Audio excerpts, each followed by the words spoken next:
Good evening, everyone. Thank you for coming to the Stanislaus County Board of Supervisors meeting on December 19th, 2023. And we will begin this meeting at 6:32. Please join me in the Pledge of Allegiance, and then followed by an invocation by Mike Gunnarsson of City Ministry Network. Pledge allegiance to the flag of the United States of America and to the republic for which it stands, one nation, under God, indivisible, with liberty and justice for all. Let's pray. Heavenly Father, I want to thank you for today. Thank you for our community. Thanks for this holiday season. I pray for our county, Stanislaus. I pray that each of the citizens of our county would find joy and hope, health, provision, and a deep sense of community and fulfillment in their lives. I ask that the broken parts of our community would find restoration. I pray that families would thrive, businesses would prosper, our schools would flourish, that farms would richly produce, and neighborhoods would experience peace and healthy relationships. May this truly be a great community to grow up in and to grow old in for each citizen. I pray for our leaders here tonight who are here. I pray that you would bless them. I pray that you would bless their families, their friendships, their health, and their businesses. Protect them, lead them, help each of them to come to fully know the depth of your love for them. I pray that you would give them wisdom and insight and integrity as they lead with courage and humility. Guide their decisions and their discussion on every agenda item this evening. I pray this in your holy name. Amen. Thank you so much for those beautiful words, Mr. Gunnarsson. All right. All right, next we have our presentation for Housing Stanislaus report by Valley Vision. The report will be presented by Alan Lang of Valley Vision. While Alan's coming and getting set up, CEO Hayes has a comment. Yeah, good evening, everyone, and welcome to the Board of Supervisors meeting. Just a quick comment, and then I'll kick off this presentation with us this evening. You may notice a change here in the dais. Our chairman, Chance Condit, Supervisor Chance Condit, is struggling with his voice tonight, so we've given him some hot tea over here in the corner, and he's going to save his voice for any comments that he wants to chime in on this evening, while our Vice Chair, Supervisor Graywall, goes ahead and takes us through tonight's meeting. And with that said, I'm going to go ahead and kick off this presentation of this Housing Stanislaus report with our partners here from Valley Vision. If we could go ahead and just go to that first slide. I'm just going to cover one slide for everyone's benefit. What is before you on the screen is just a real oversimplification of our housing continuum. And of course, it starts with emergency shelters, where we have individuals that may stay just a day or a few months or something, up to transitional housing, and then what we call permanent supportive housing, and then we have workforce or affordable housing projects, and then we go up to rental housing and home ownership. This is kind of just a real oversimplification of that entire housing continuum. The conversation we're having tonight is to report out on our work to focus on the upper half of that housing continuum. There's been a lot of conversation in the community, as there should be, about our highest policy issue around homelessness here in Stanislaus County, which we do on the lower half of this housing continuum in conversation with the Stanislaus Homeless Alliance. However, tonight is where we intentionally want to talk about the upper half of the housing continuum. We were able to host a housing summit that Alan will mention along the way to give you an idea of what that was, but that really kicked off our presentation of Housing Stanislaus here in Stanislaus County. We did record that housing summit, and it is available on our website, and all that information will be referenced by the time we're done here tonight. So with that, I'm going to go ahead and introduce Alan Lang from Valley Vision, and he'll take us through the rest of this presentation and share with you the results of the Housing Stanislaus report. All right, terrific. Thank you, Jody.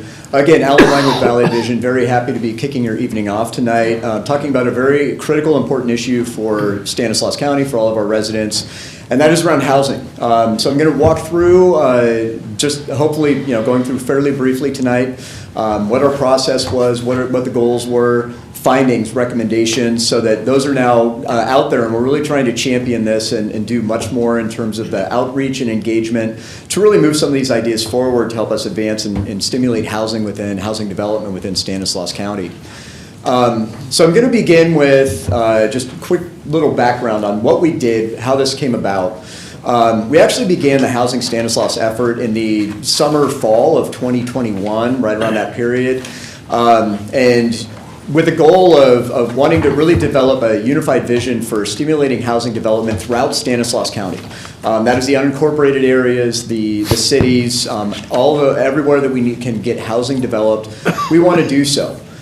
So we started off with that launch again about a couple of years ago, and really took on a lot of research. That was through a lot of interviews, both individual and group interviews, to get community feedback from a variety of stakeholders. That is housing developers, the building community, employers, neighborhood groups and association, housing advocates, et cetera, to really get a sense of what people's perceptions were, what they thought needs were around housing, what their attitudes were towards housing development throughout Stanislaus County.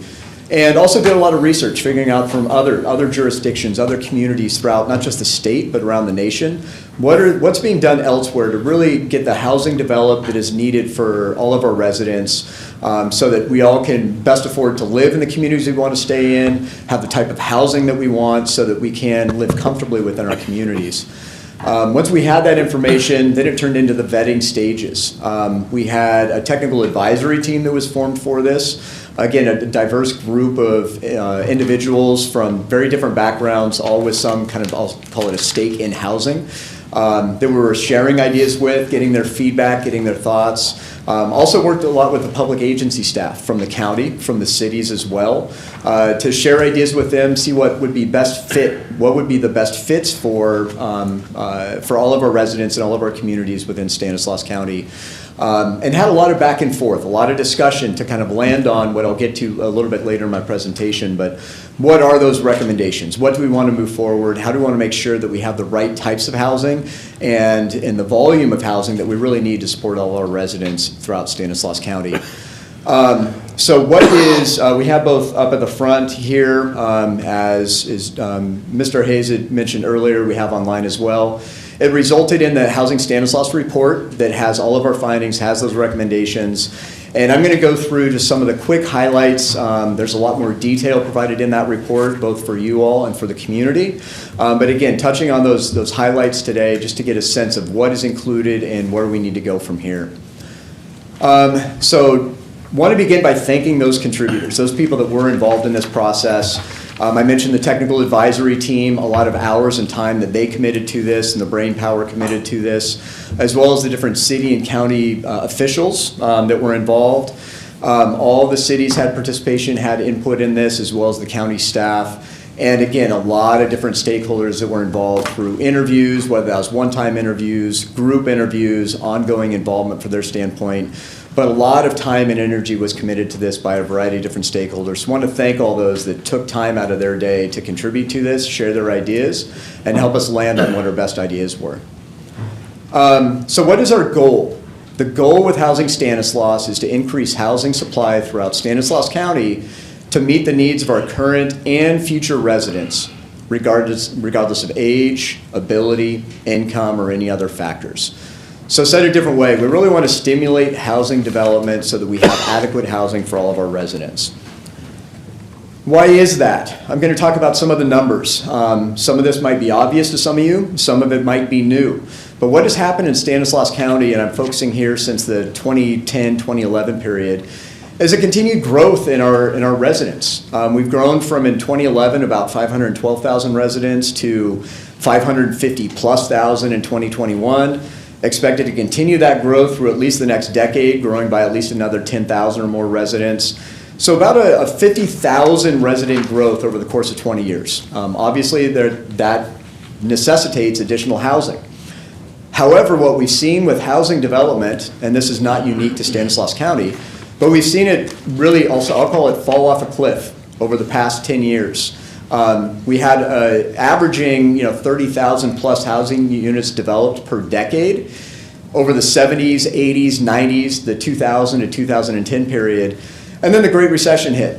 It began with the mortgage crisis, other issues, and we saw that go from about 30,000 housing units built from 2000 to 2009 to a little bit over 5,000 housing units that were developed from 2010 to 2019.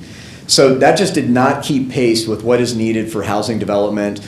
And now we're seeing the results of that as our residents are looking for rental housing, home ownership. There just is not the supply of housing needed, so our vacancy rates have really dropped to very, very low levels. It's about 4.5% right now, which you compare that against the state average of over 7.5%, almost 8%. So there just is not the housing that's needed for our residents to find the housing that they want, at the price point they want, and the location that they want. And you can see that in some of these numbers I'll go through about the housing costs. You see that this particular slide is about home ownership. Since 2018, between July of 2018 and July of 2023, the median home sale price increased by $141,000. So from $320,000 to $461,000, which means that of those that are home owners right now throughout Stanislaus County, over a third are housing cost burden, meaning that they're spending more than 30% of their income on housing. So when that happens, what that ends up meaning is they don't have as much funding and dollars and disposable income for other things like food, childcare, medical costs, let alone savings and other things that all of our families and all of our residents within Stanislaus County need. So we're seeing that struggle with all of our residents, and it's hitting residents across income levels, that there just isn't a housing supply and those housing costs are increasing continually. Same thing in the rental market. And you can see again that same high volume increase in the average monthly rental costs from about $1,100 to $1,200 in 2018 to $1,400, $1,500 per month now. And whereas we had about a third of our residents that were housing cost burdened that are homeowners, almost half of our residents that are renters are housing cost burdened. So again, that means that they're not able to spend dollars on other things besides their housing costs, and they're having to sacrifice in many other ways in their lives that they are not able to spend their dollars on other things. Wanting to know to afford the median monthly rental cost, a household needs to earn an average wage of about $27.88 per hour. So again, considerably more than minimum wage, considerably more than kind of the average wages that we're seeing now. So the prices just aren't matching with what our jobs are affording and what our housing costs are. The last thing I wanted to note on the data side about housing, we don't have a lot of variety in housing in Stanislaus County. About 80% of our housing are single family housing units. Not a lot of apartments, condos, duplexes, triplexes, et cetera. And in fact, over the past since 2010, the number of housing units that are available in things like duplexes, triplexes, smaller scale apartment units have actually decreased. We have fewer units available now than there were in 2010. What has increased is the single family homes, but we just need more housing variety to meet the needs of the variety of residents that we have in Stanislaus County. So as we talk to those stakeholders, what did we hear? What were the barriers to housing development? There were many that we heard, but I'm going to try and capture these in about 5 different key bucket areas about what those challenges were. One thing that we heard, although across all those that we talked to, everyone recognizes the need for more housing. There's still vocal opposition to housing development. And really that's what comes out when there are whether it's a public hearing or approval process. It's really those that do not want that housing development that the decision makers are hearing from. And there isn't a counterbalance for those that know and want that housing. So it makes it more difficult to go through that decision-making process and make those housing development approvals when all that you're hearing is that public vocal opposition to that. Another one of those buckets around the laws, procedures, regulations. One thing that we heard, especially from the developers we talked to, know that there have to be specific procedures, specific guidelines that people are adhering to when doing housing development, but want to make sure that they're consistently followed and consistently interpreted. We heard from both developers and others that some of those areas around and elsewhere in the Central Valley, other areas, where there is housing development that has continued to keep pace. Consistency in those housing policies are what is of utmost important for the developers. They want to know going in what the expectations are, and they want to know with a reasonable sense of certainty that they're going to be able to move their developments through because they're meeting those standards and thresholds. Another item was the just limited land options. Heard about this from a couple different perspectives. One was around land preservation, ag land preservation as well, and policies that go with that to support that, which are very much needed and of critical priority and importance within Stanislaus County to maintain that agriculture. There were also other issues, though, about availability of land, particularly land that has infrastructure that is ready for development. There's a lack of that right now, and it adds a tremendous cost to the cost of development when there are not the sewer, water lines, lighting, sidewalks, et cetera, that have to get built. So really trying to encourage that and promote that so there's more infrastructure available and land that is otherwise ready for development. The last couple things I wanted to note in terms of what are those barriers and challenges? Market conditions and costs. There is a supply and demand issue, as we've talked about with housing. Not enough housing, we have continued growth in population, but also those costs are continuing to rise. Cost for land, cost for development, cost for materials, cost for the labor that's used to build that housing. So the prices just keep escalating, and again, not unique to Stanislaus County, but is an important factor for all of us to consider. And then the last thing I wanted to note was about the overburdened public agency staff. We heard, again, from a lot of different sources that there is continual turnover, staff vacancies, other things within, whether it's planning and community development staff or elsewhere, that makes it tough to keep pace with the new project developments, the permits that people are looking for. So there's just this inability to really do a lot of proactive outreach engagement and involvement with developers through that process, just because there is not the staffing that's available to meet that demand. So I'm going to move from there into just the strategies. So what are some of the recommendations? What do we need to move forward to make housing more readily available for all of our residents? One is beginning with increasing capacity within the public agencies to keep pace with housing demand. That was the last point that I just made. There is a lot of turnover, there are staff vacancies. We need to make sure there is enough support within those public agency staff so they can be very proactively engaged with developers. But there are also opportunities across both the county and the cities to work collaboratively on projects. It could be joint RFPs, it could be sharing costs for like needs, but finding other creative ways to really expand that capacity, hopefully at a very efficient and economical price point. Another area around developing or strategies for development, making sure that refinement of policies, procedures, regulations is an ongoing process. I know all the county, all the cities are doing this on a regular basis. Need to keep that moving forward so that any challenges, anything that can streamline process is addressed and continues to move forward. Really big one. This is the literal multi-million-dollar issue, but creating access to capital. Particularly capital for affordable and workforce housing.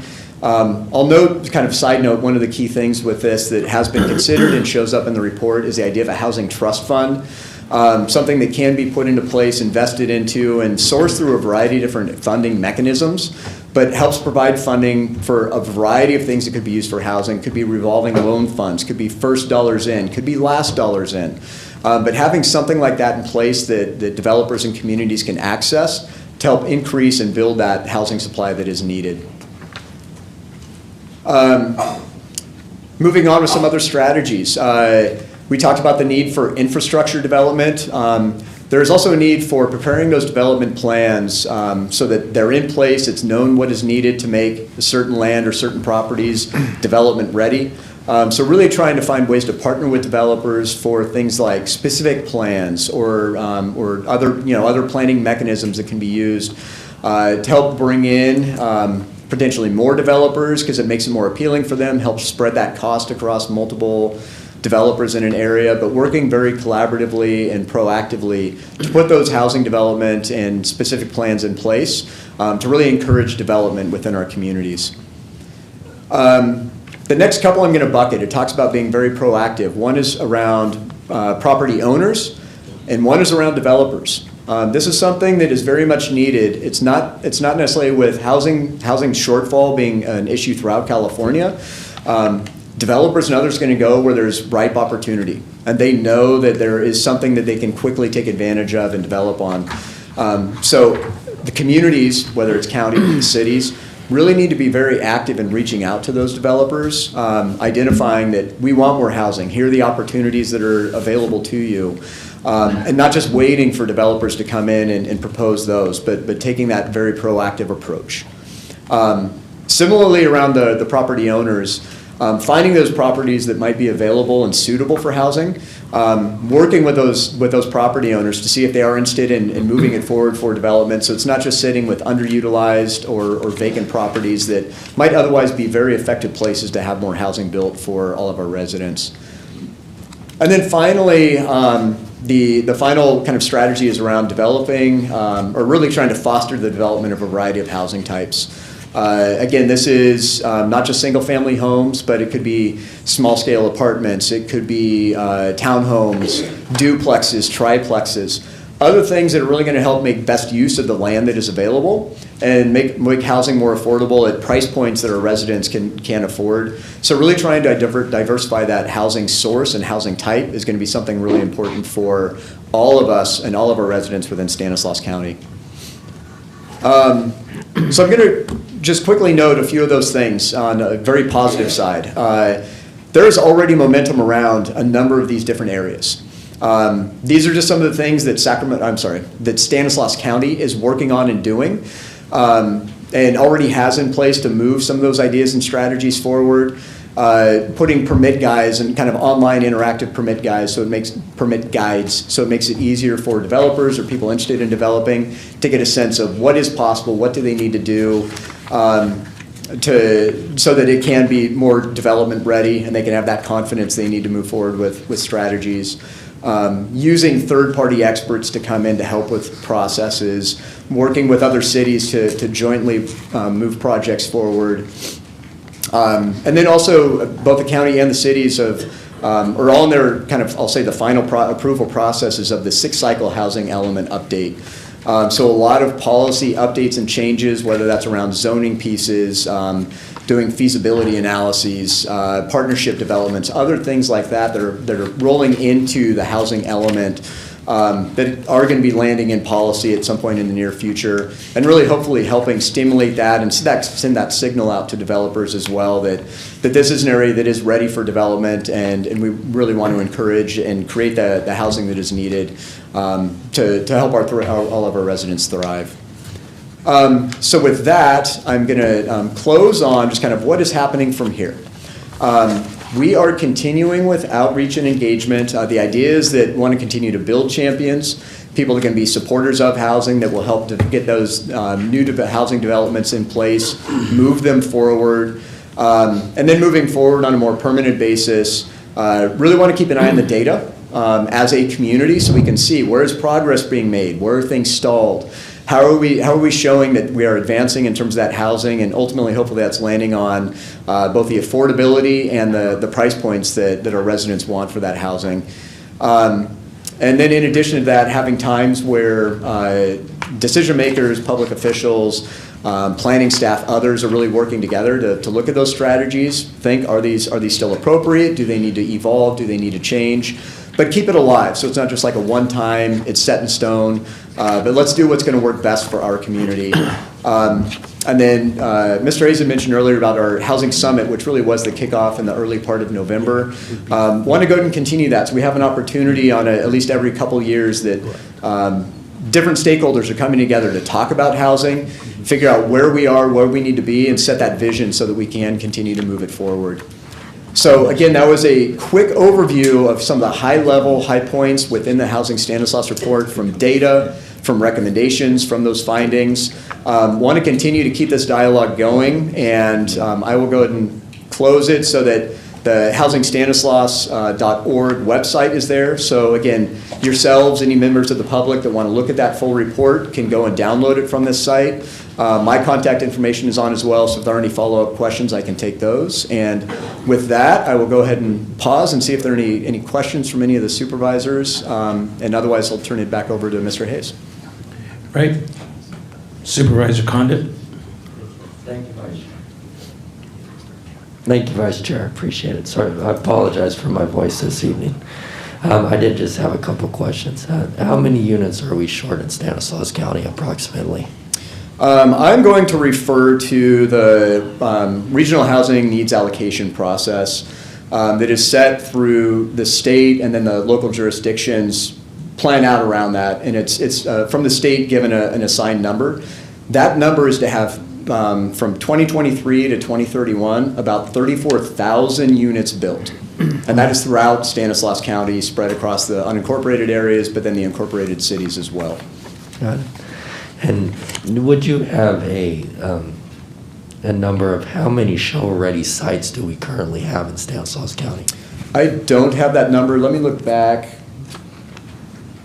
We will follow up and get that number for you. I appreciate it. And in my district specifically, we do have a lot of viable sites just through our housing element plan that we submitted to the state recently. But one of the major hurdles we continually come across, especially in our west side communities, is accessibility to water. Water and housing go hand in hand. And so how do we overcome that hurdle, especially in communities such as Grayson or Crow's Landing, where it would be viable to do some of these housing projects? How do we overcome that hurdle, the water hurdle? And I have to be very honest with you, I cannot answer that question right now on how we can make sure, and I want to make sure it's making sure there's adequate water supply to be able to afford those homes, correct? Or to be able to supply those homes.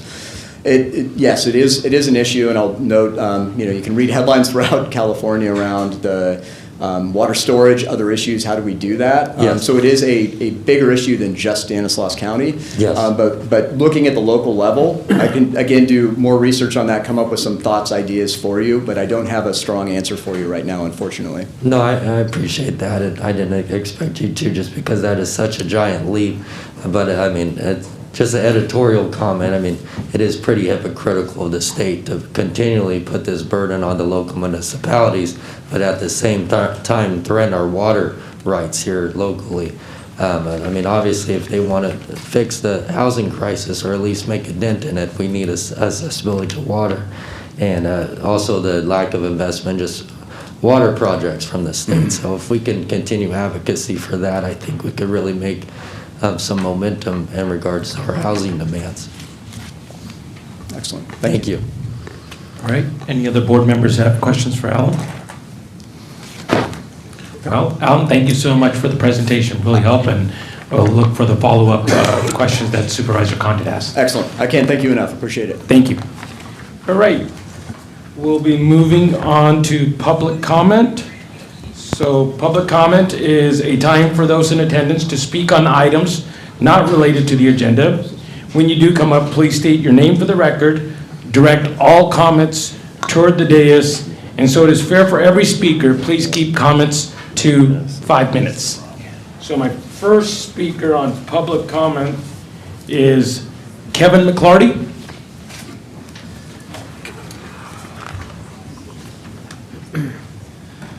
Good evening, Board of Supervisors.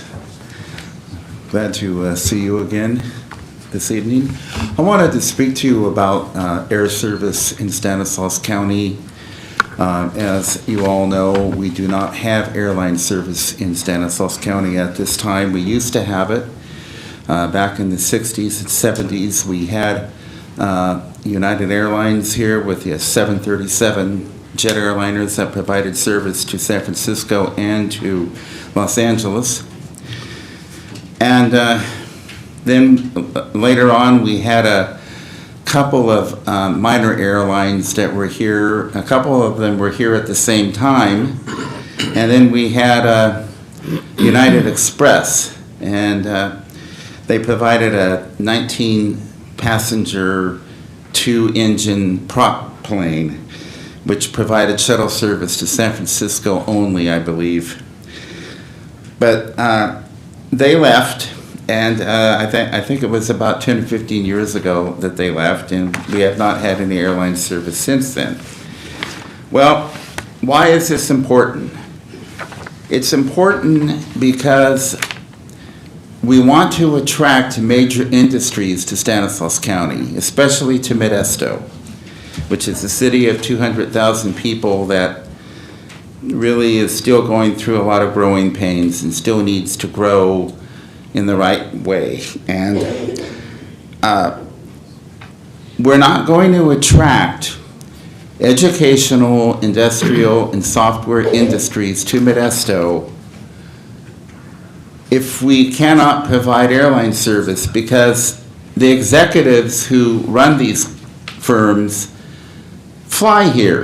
They don't travel here on trains, they don't travel here on buses, they don't drive here. They fly here. And they're not going to locate here if we don't have airline service. And so we have a problem at the Modesto Airport. The problem is that we cannot accommodate the large aircraft because of the fact that our airport or our runway is not long enough. We're landlocked. We're landlocked because of the fact that there's a farm on the other side of the Mitchell Overpass, and the owner of that farm, rightfully so, I'm not criticizing him, but rightfully so, he does not want to sell his land, and he has that right. So I've kind of been thinking about this, and I'm thinking, you know, the CEO of the Stockton Airport has been making overtures to the Modesto Airport about creating a hub airport that would accommodate Stockton and Modesto. And I would encourage you to think about this because, you know, we have Dallas-Fort Worth Airport in Texas. That's a hub airport for Dallas and Fort Worth, Texas. Why don't we at least entertain the idea of having a Stockton-Modesto hub? We could provide shuttle service to the Modesto Airport, regular shuttle service back and forth so that these executives could still, you know, come back and forth to the different offices that they run or different firms. It's only a 20 or 30 minute ride. I don't think that would be problematic for them. Also, the other thought that I had was that maybe the Modesto Airport could be utilized as a training center for pilots of multi-engine aircraft. And that could help address the nationwide pilot shortage that we have in this country. And so what I'm trying to get you to do is to think out of the box. I know that it's always been a matter of expanding the Modesto Airport. Let's get airline service to the Modesto Airport. Let's do this, let's do that. How are we going to get the big planes here? How are we going to extend the airport? Maybe those are the wrong questions. Maybe the questions that we need to be asking are, how can we create a hub? How can we create a hub with Stockton? How can we join forces with other valley cities and create a valley hub that would be accommodating to the needs of people here in the valley and would truly represent Central California? And then I believe that we could start attracting some major things here. You know, like maybe a UC Med Center satellite center here, a cancer research center, maybe a hay fever research center for pollen and things like that. So anyway, think about it. Thank you. Thank you so much, Kevin. All right, my next speaker is Mr. Miguel Donoso.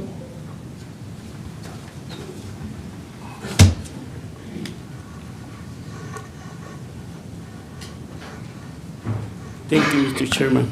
Thank you, Mr. Chairman. Good evening, Mr. Donoso. I'm going to speak in regard to the housing that was presented today. If the family spend 55% every month for housing to pay the rent only, and he said 30% for the homeowners percentage had to pay the rent or pay the bank. So how the families, poor families, pay 55% for the rent? And I mentioned that. He almost mentioned, but it's split.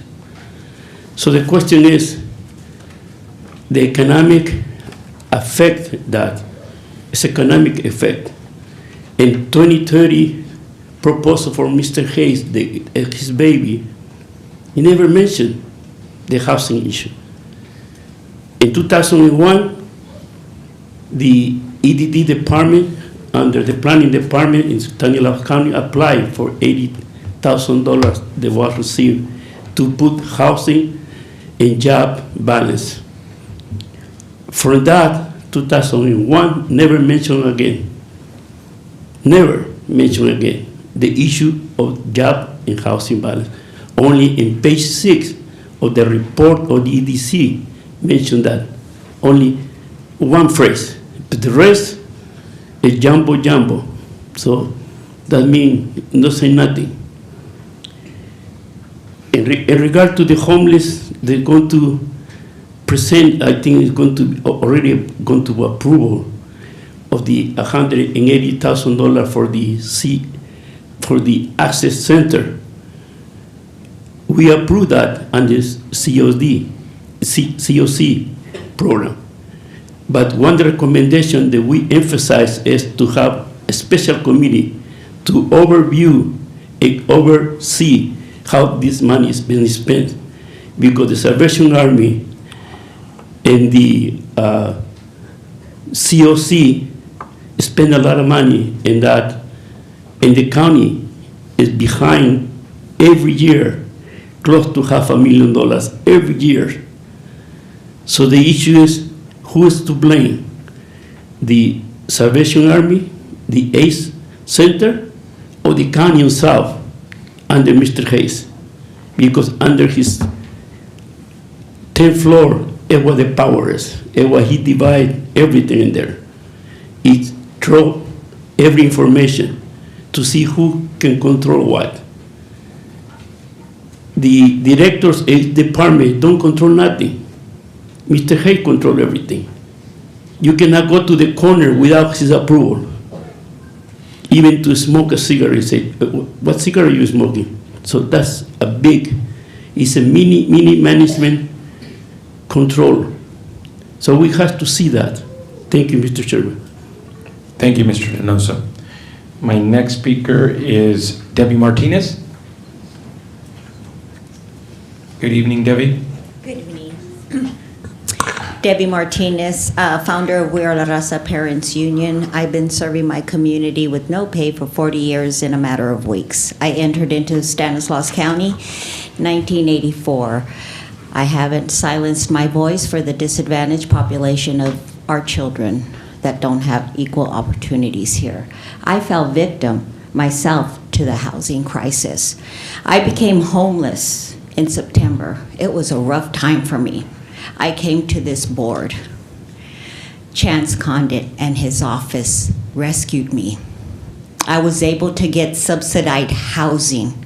I had to go to a homeless camp, and I realized there's no voice for those people. Those are the parents that I voice for their children. No voice, no hope, no programs. I'm a senior. I'll be 64. I fell victim, but now I want to thank personally Chance Condit and his office, because I have a key, I have a front door, and I have a one-bedroom interlock. Now I have my friends, my colleagues, other people that can't afford, that have lost homes, that are currently homeless, that are living in people's homes, asking, Debbie, how did you do it? Well, my voice did it. My voice came knocking at this door, that I was able to get out of line, and I was able to get some assistance. That's sad, because others behind me don't know how to do that. Others behind me don't know how to voice. But each and every one of you that sit as an elected official, we the people are demanding that you give us better. Better for our children, better for our seniors, better for the disadvantaged that don't have a voice. Vito, I was at one of your presentations when the sheriff himself told me, you heard him say, bullying is not a crime in our educational system. I have a meeting with you on the 10th.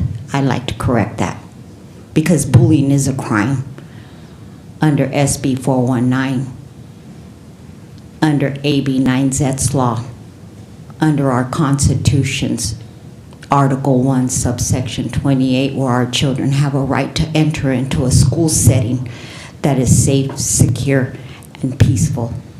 Who's paying attention? Our children are perishing. Our seniors are falling at the gaps. Where's our hope? Where's our voice? We, the people, are asking for more, better quality of service. Thank you. Thank you, Debbie.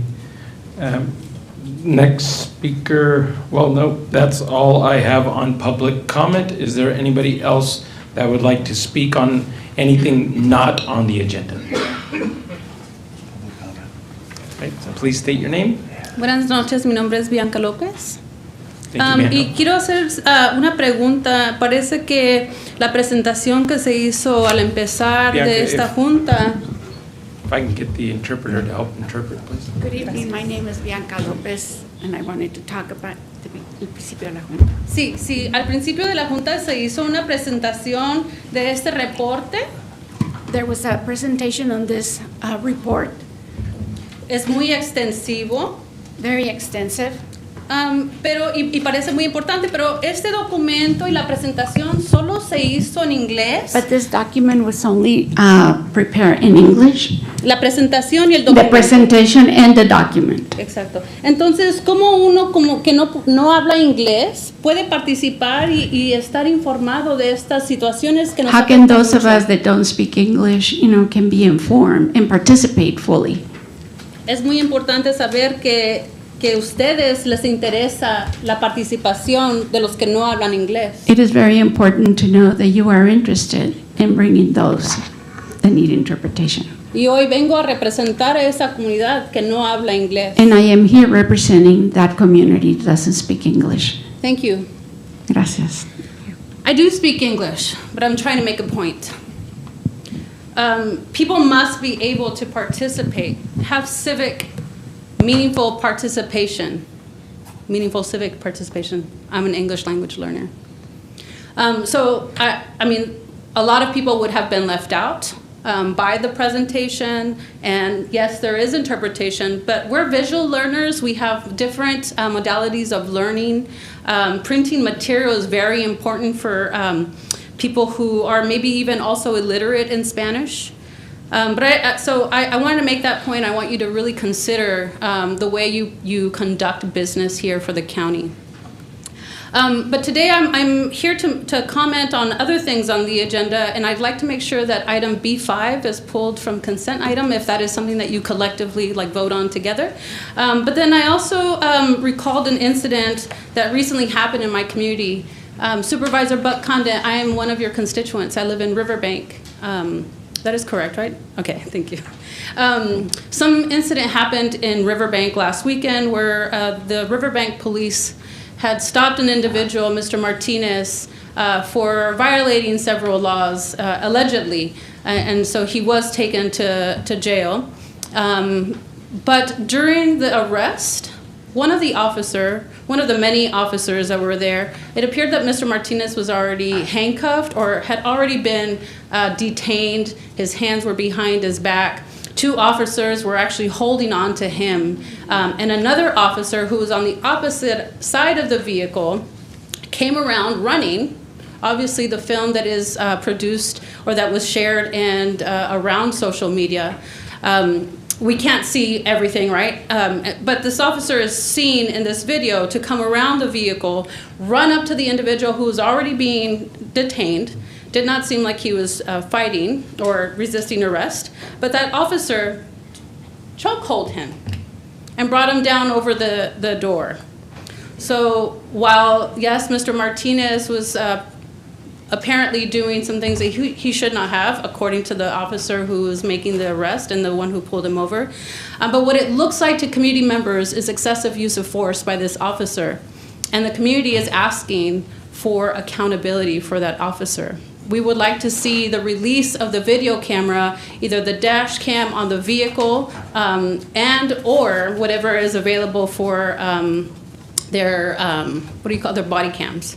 And so I'm asking for your support in reaching out to the Riverbank Police Department and the Sheriff's Department, who are overseeing that area, to please release the video so that community members can stop making judgments or assessments based on a video that is shared on social media, and that we can ensure that police officers really want to protect our community and not hurt us.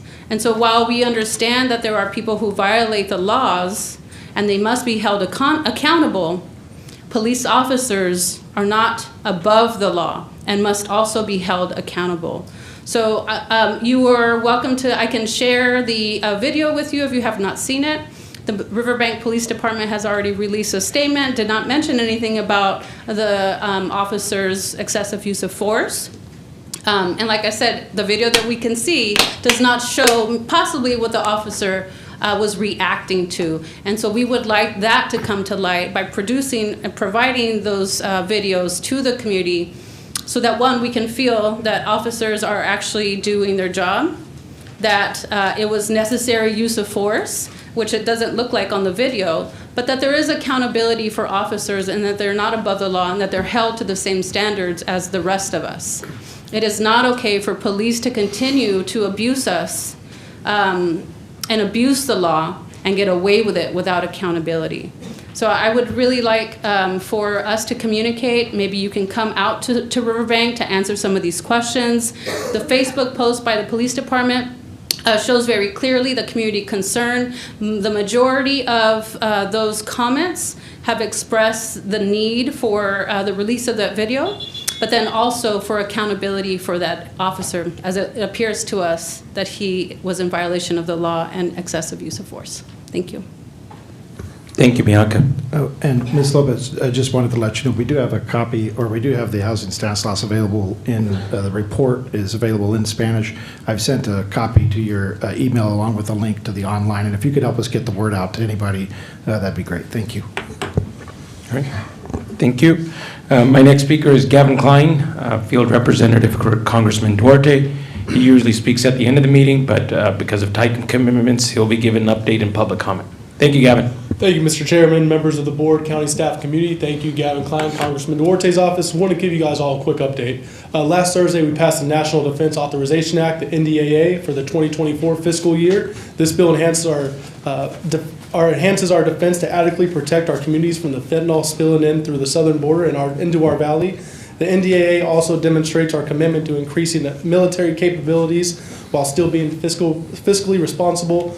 With over 50% of our budget directed towards defense, congressional oversight becomes critical to ensure American taxpayers' dollars are not being wasted. Congressman Duarte is proud to have helped to save the American taxpayer $37 billion throughout this bill. And today, something really special in our office, we were able to host our first interview process for our military nomination process with the high school students within the 13th California's congressional district.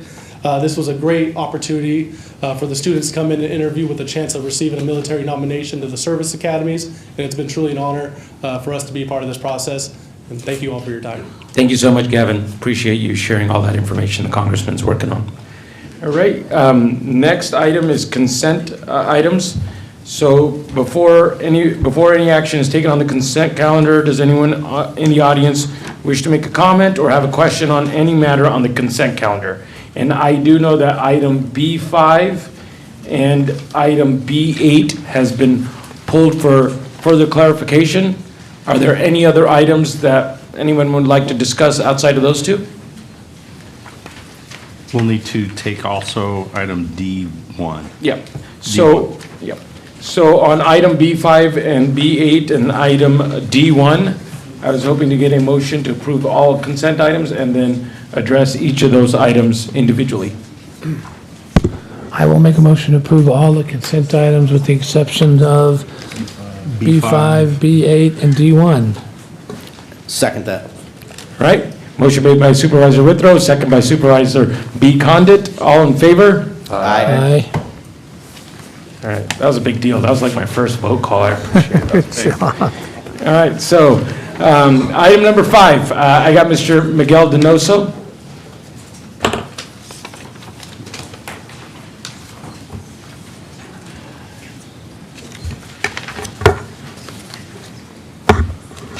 Thank you, Mr. Chairman. Under that is the comprehensive economic development, right? Yes. Well, one of the biggest issues in that report, Mr. Chairman, is the COVID-19. It very addressed very poorly because in March 2020, in the west side area, the Latino, Mexicano, Mexico-Americano, have 30% was affected by COVID-19.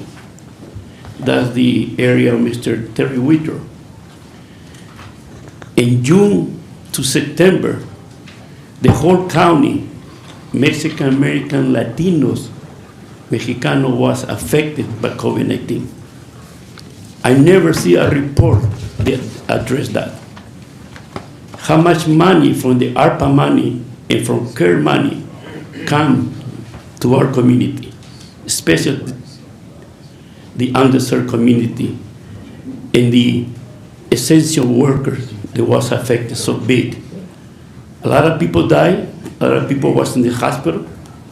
Never mentioned how many Latino is only in the report of the public health report only mentioned male, female data, but not the ethnicity. So we're still invisible for you guys. Even in the report, in every report that you guys have from EDCE, never mentioned the demographic area.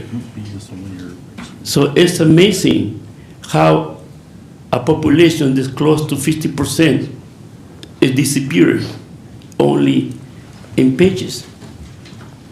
So when you come to the workforce development, we are not there. When it comes to the education, never mention that we are bad in education. Only in the report, they say the education is, you know, have a good education, bad education, and bad skills. This is it. That's part of the report.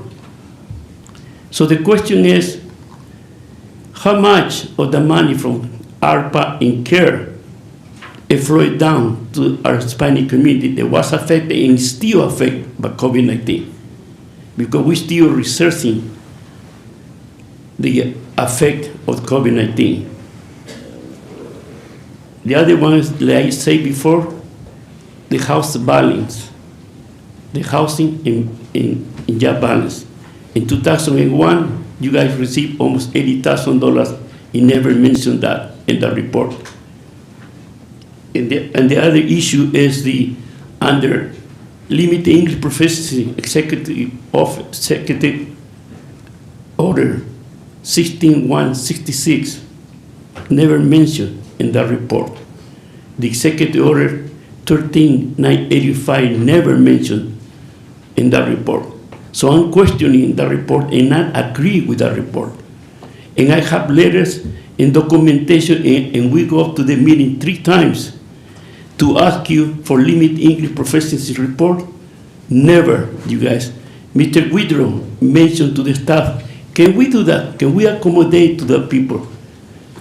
Never. The report's still in English. The 2328 report still in English.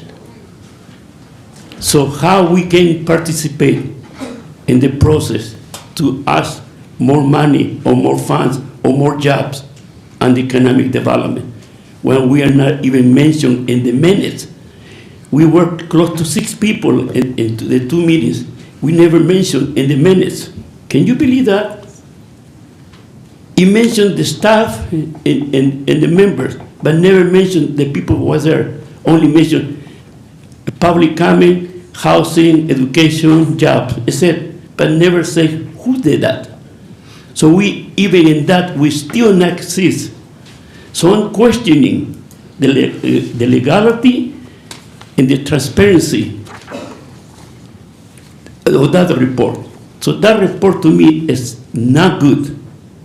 And I already made complaint, and we're going to make complaint to the state, Treasury Department, the State Department, and the Office of Civil Rights, because you are discriminating to us every time. Every time in the report, you was discriminating to us.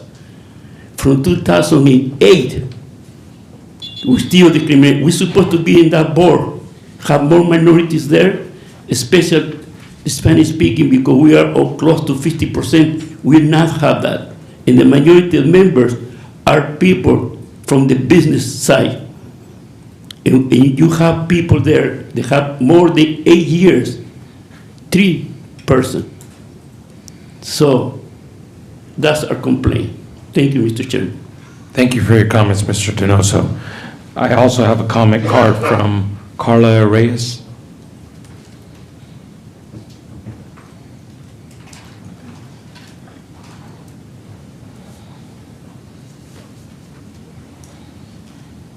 Good evening, Carla. Good evening, Board of Supervisors. Okay, all right, let's see. I have a lot to talk about, and I know I have 5 minutes, so. Esteemed members of the Stanislaus County Board of Supervisors and our general public and all of those watching, my name is Carla Arias. I am a proud daughter of Mexican immigrants from Michoacan. I am recognized as a Stanislaus County Outstanding Woman, a Hometown Hero, and a Héroe Latina. Those are all awards I received for my commitment to this community.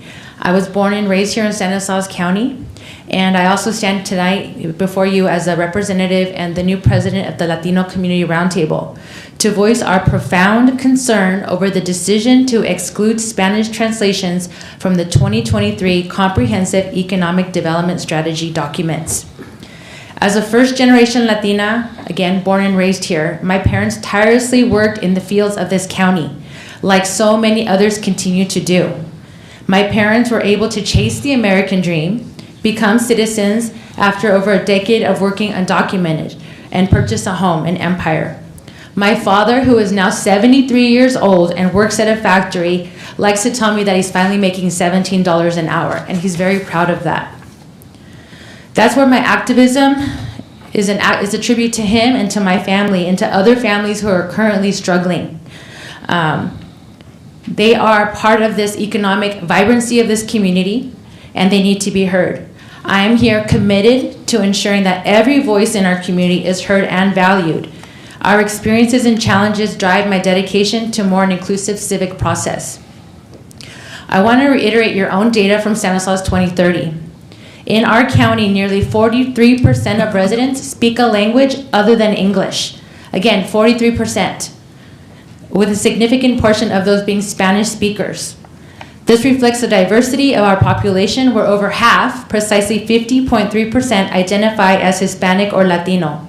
I want to break this down to your own districts. A sizable Latino votes in District 1 is 28.9%, in District 2, 36%, in District 3, 32%, and District 4, a remarkable 54% in District 5. I want the general public to understand that all of you are public servants to the residents of Stanislaus County. According to Transparent California, I looked up all of your salaries, and the total salaries of everyone standing up there amounts to $1.6 million with benefits. That's with all of you, and you all have businesses above all that.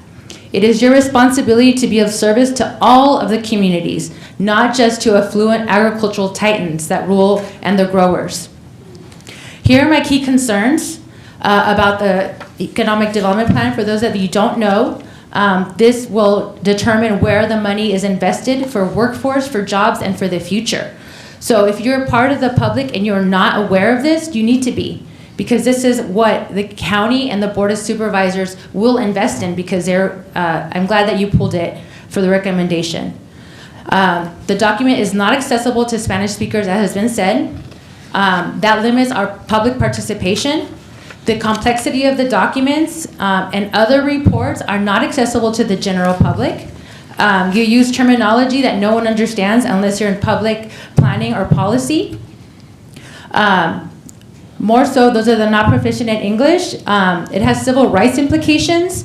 The oversight seems to conflict with Title VI of the Civil Rights Act of 1964, which promotes meaningful access to information for LEP individuals. There are community demographics and challenges with a significant part of the community, including youth, adults, and seniors. You did not ask for their input. And all of them are hailing from economic struggling families, again, according to your own Stanislaus 2030, which is part of the SEDS document. That is where your data is coming from. The recommendation is for you to translate and simplify this document so that all people can understand it. You have to have inclusive engagement strategies that address language and comprehension barriers. It's not just about people that are educated, it's about all of us, and all of you are public servants. Don't use your education or your wealth or your prosperity to make more barriers for those that are not at the table. Also, community-centric decision-making. All these decisions should be affected by all of our public, not just by select few. Again, for the public, the SEDS is a critical document outlining our county's economic future. It plays a pivotal role in job creation, economic growth, and enhancing the quality of life. However, without proper accessibility to all, particularly the working poor, which is more than 50% of our community, we fail to leverage the full potential of our community's contributions. We strongly urge you to revisit the SEDS with a focus on improving community engagement process and integrating equity and considerations at every level. I know most of you, and I know you're all really good people and you have good hearts, and I hope that you will do right by this community. We are tired of saying the same things. Make the reports and programs accessible to all, not just to the select few or to those of us that are activists or advocates that have a seat at the table or make a seat at the table. Thank you. Thank you so much for your comments. Is there anybody else that would like to comment on item B5? All right, seeing none, I'm going to bring it. Oh, sorry. Okay, sorry. Thank you again. My name is Bianca Lopez. I am co-founder of Valley Improvement Projects, a local nonprofit organization for social and environmental justice based in Stanislaus County and slowly growing into the San Joaquin County and Merced County areas. But I have, VIP was founded 11 years ago in 2012. And we've been doing social and environmental justice work prior to that as community members. We decided to start Valley Improvement Projects because we saw a lot of inequities and injustices in our communities.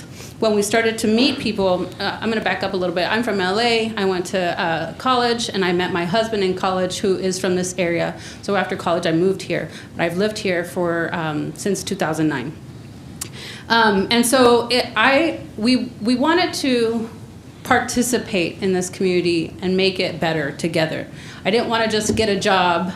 I did work at the after-school program in Riverbank for over 11 years. And so I did get to hear and see and feel and smell some of the injustices in our communities, right? And so it is baffling to think and to know that in a county that is predominantly Latino is being left out. As I made a point earlier today, the presentation here was not provided in Spanish or in, nor was the presentation or the report. And that's because you don't expect us to participate. I also said that English is my second language. I was born in Mexico. My parents are immigrants. I'm first generation here. So I too know the burdens that we put on our children to translate documents or to translate when we go to the doctor or when we get parent conferences. This is the story of the immigrant community. And then we're told that the county, through papers and documents, that you want to be equitable, that this requires civic engagement. And then we're thought of as insensitive or that we don't care about issues in our community because we don't come to these meetings. Oh, they didn't say anything. They weren't present. We didn't hear those stories. That's because it's not welcoming. These environments of government, city council meetings, board of supervisors meetings, they're not for us. None of your documents. Your agenda is in English only. How is a Spanish speaker, am I supposed to know that I want to come to this meeting to give you my opinion if the agenda isn't in Spanish and I don't know what is happening?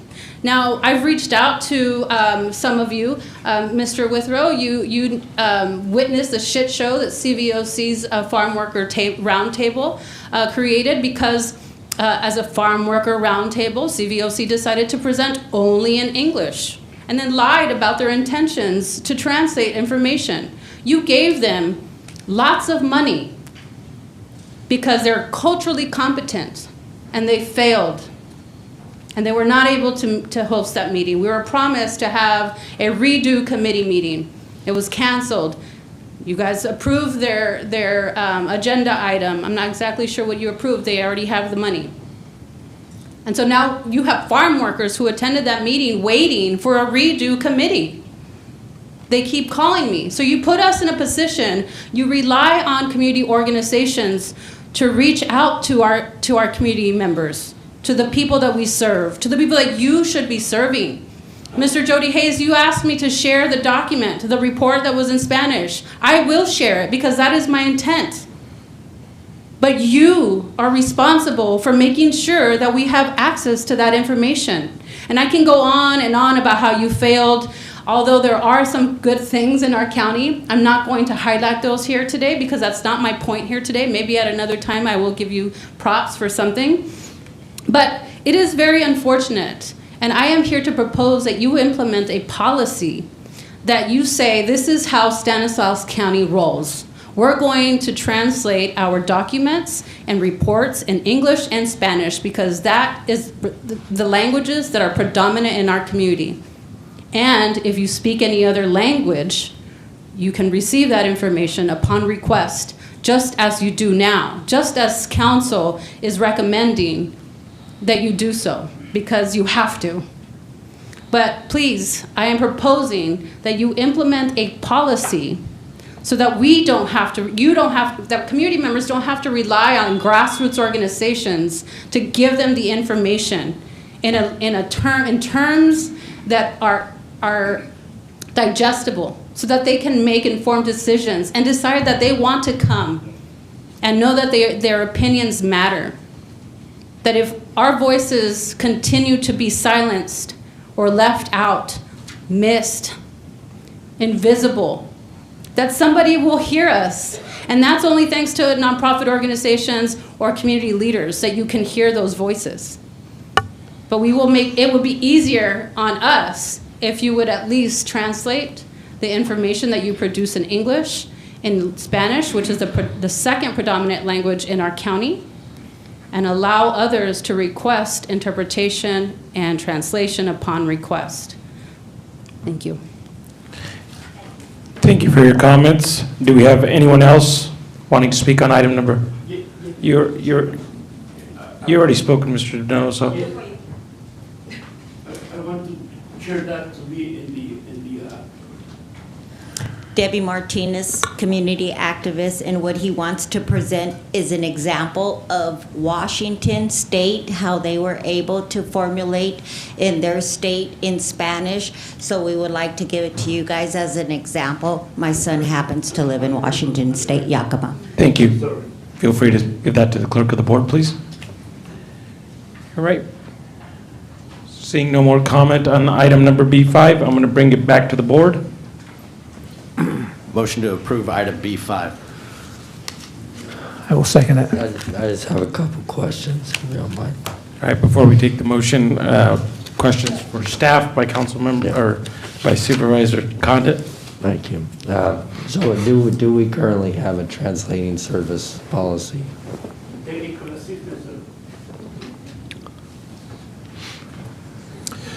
We provide translation services at numerous county meetings in different formats and so forth. There's no specific policy related to those translation services, although we have reached out, received opinions from county council to help guide us on when those do or do not need to be in place for a different variety of public forums and so forth. And we do believe that we're meeting all of the state and federal standards related to such. Okay, and currently we're undertaking a language assessment study for the county, correct? It's a topic we continue to take a look at in terms of we've benchmarked some other communities to see what policies they've implemented and how we might be better served if we did a more robust job of documenting what the standards are, allowing for some audit procedures internally just to make sure that certain things aren't slipping through the cracks that otherwise could. So yes, we are looking to see what other counties are doing and if there's something that we could learn from those other counties to do better here in Stanislaus. Okay, yeah, I would encourage our staff to continue to look at formulating a policy and looking at what is the threshold that the executive order speaks to. What percentage of the population of the county speaks a certain language for it to be English and Spanish mandated language proficiency. That way it's more accessible to those in the community who are monolithic language speakers. That way it is more accessible to those that are in need of those services. So if we can continue looking at that, I'd really appreciate it. And maybe we can get back with what that threshold is. And that way we can more accurately formulate a policy moving forward. Now, on this specific document for the EDAC, for the SEDS document, is there a timeline specifically of when this board must approve this document? I don't believe there's a specific timeline for the approval of this document. Well, if at all possible, I would make a recommendation that we hold on approving this document until maybe we can look closer on what that threshold is in order that we provide adequate translation services for this document specifically. So is that, I take that as a motion, but I have a motion and a second already on the floor. Yeah. We can, yeah, I can just. Yeah, I just think it would be fair for those in attendance who are monolithic speakers regarding whether they speak specifically Spanish or whether they speak Punjabi, Mandarin, whatever language they may be. I just think that we should look at formulating a policy before moving forward on this policy specifically, especially if there's no timeline. I think that's a reasonable compromise for the time being. Yeah, so if there's no timeline here on this, that's fine. But I guess I'm a little confused as what, are we going to look to translate? My motion would be, what is that specific threshold of a population? Is it 23%? Is it 27%? Before it has to be translated. Exactly. And yeah. Because I understand that there is an executive order by the federal government that mandates us to have to translate. I would like to specifically know what is that threshold, and are we meeting that threshold or not? And if we are not, then we need to adhere to that. So I could comment that we did address that very specific question with this document, and we were advised with council opinion that it was not required to be translated into Spanish for this particular document. Under these circumstances, we also had a conversation with the members who are part of the Economic Development Action Committee, the EDAC itself. I wasn't at that meeting. I know some of the other folks in this room may have been, and I'm not sure which member of the board of supervisors. I was there. So there was discussion at that forum about whether it would or wouldn't be translated, and I think that decision was made. And I understand why it was said this document does not have to be translated, being that it is locally funded and not federally funded. But again, the question is are we meeting the specific threshold of the demographics in the population that would require us to translate it or not? Now, the funding source has been the reason as to why that the county has not had to translate it, because we fund it independently. But I would just be curious exactly what is the threshold of the federal standards from this mandate of a certain population of speakers of a specific language, and are we adhering to that? So I would just feel more comfortable approving this moving forward if I knew exactly what that threshold was. So if we can maybe put this aside to figure out exactly what that percentage of the population is, then we can come back and we can know for certain. But I understand that the funding mechanism is the justification that the county is funding this locally, therefore we can proceed forward. But to adhere to the federal guidelines and to the executive order, I would be curious what exactly that threshold is.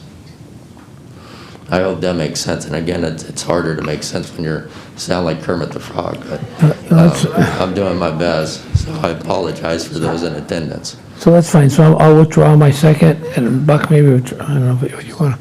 Yeah, how's that work? I withdraw the motion to approve Can and we table it. just punt this to the next meeting? Yeah. And then that'll give you enough time, and then we'll take it back up, and if we, Yeah, I apologize to jump in, but I don't think the January 9th meeting is going to give us enough time to Yeah, no, to do I- what he just asked it to do, also knowing that I've got a lot of folks who are probably planning some vacation time between that. Yeah, tonight's and- I think we could leave it open-ended. I understand this might be a heavier lift than anticipated. I just think this is a broader issue that we're dealing with than just this SEDS document. And that is why I think we need to have a clear look at what that threshold is that the executive order has defined. And not so much of who is funding what study, but what is the federal government asking local municipalities in order for translative services? What is that percentage number? And until I understand what that number is, I would like to take another look at this document moving forward. So why don't we go with that as a motion then? Can we do that, with that as a motion, and Miguel, and then we'll bring this back when. I think we reconvene when we find out what that threshold is mandated by the federal government. okay. And I'm okay with that, and I just want to be clear with everyone here, and I'm going to look at everyone. The SEDS document is not used as a backup for any grant opportunities or anything else, right? That there's not a timeline on, because this isn't my bailiwick, I'm sorry. So the SEDS document is required for us to continue to receive some various forms of federal funding that relate to workforce development activities and other economic development type activities. I'm just kind of reading some of the nonverbal cues from some of the staff in here that we do not have a specific deadline upon which this document must be passed. However, if we had a prolonged delay in its passage, there could be some impact that we're not tracking here this evening. We would certainly bring that to your attention before we let that happen. Okay. We put it. So, Please. go ahead. Yep. So, we'll then stay the motion, I mean, we're going to continue this, is it, or? What you would do is you would withdraw the motion, and I believe there's a motion on the table right now that does not have a second to continue this for Okay. whenever. Yeah, I'll second or that. Exactly when. Second the continuance, Supervisor Condon's motion. Chance. All right, so the first motion, as I understand it, has been withdrawn by Supervisor Buckon and Supervisor Withrow. And then the secondary, or the other motion, is to bring this item back once the threshold percentage is defined, and then bringing back the said report for a item in the future, prior to it causing any delays in funding. Is that pretty accurate? Yeah. All right, so I got a motion from Supervisor Chance Condit and a second by Supervisor Vito Chiesa. All in favor? Aye. Aye. All right, thank you. Mr. Chairman, can I point out the timetable, Mr. Donoso. It can be for 4 years. Thank you. All right, thank you, Mr. Donoso. I appreciate it. I appreciate it. Thank you. Thank you. All right, so item number B8, that's also been pulled off the agenda. It's the approval to amend the memorandum of understanding with the Salvation Army for oversight and operator service at the Access Center. And I do have one public comment card for that, and that is Diane Crozy.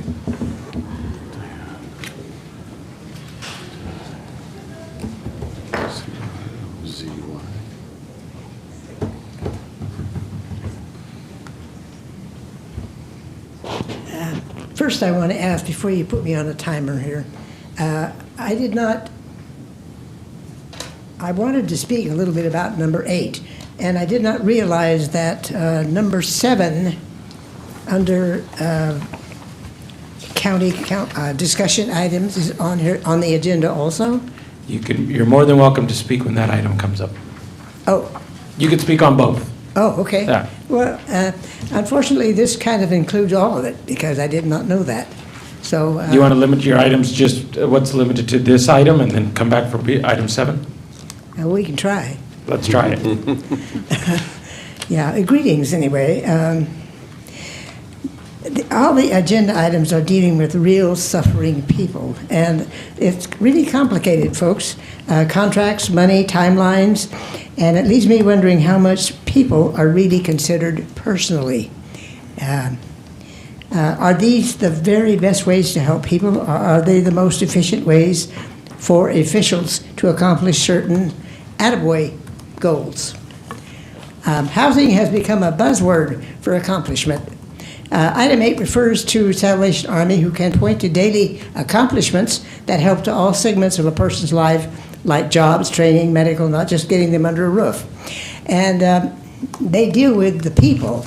And everything I have read so far and have been active into trying to get homeless even good parking with rules they can actually do.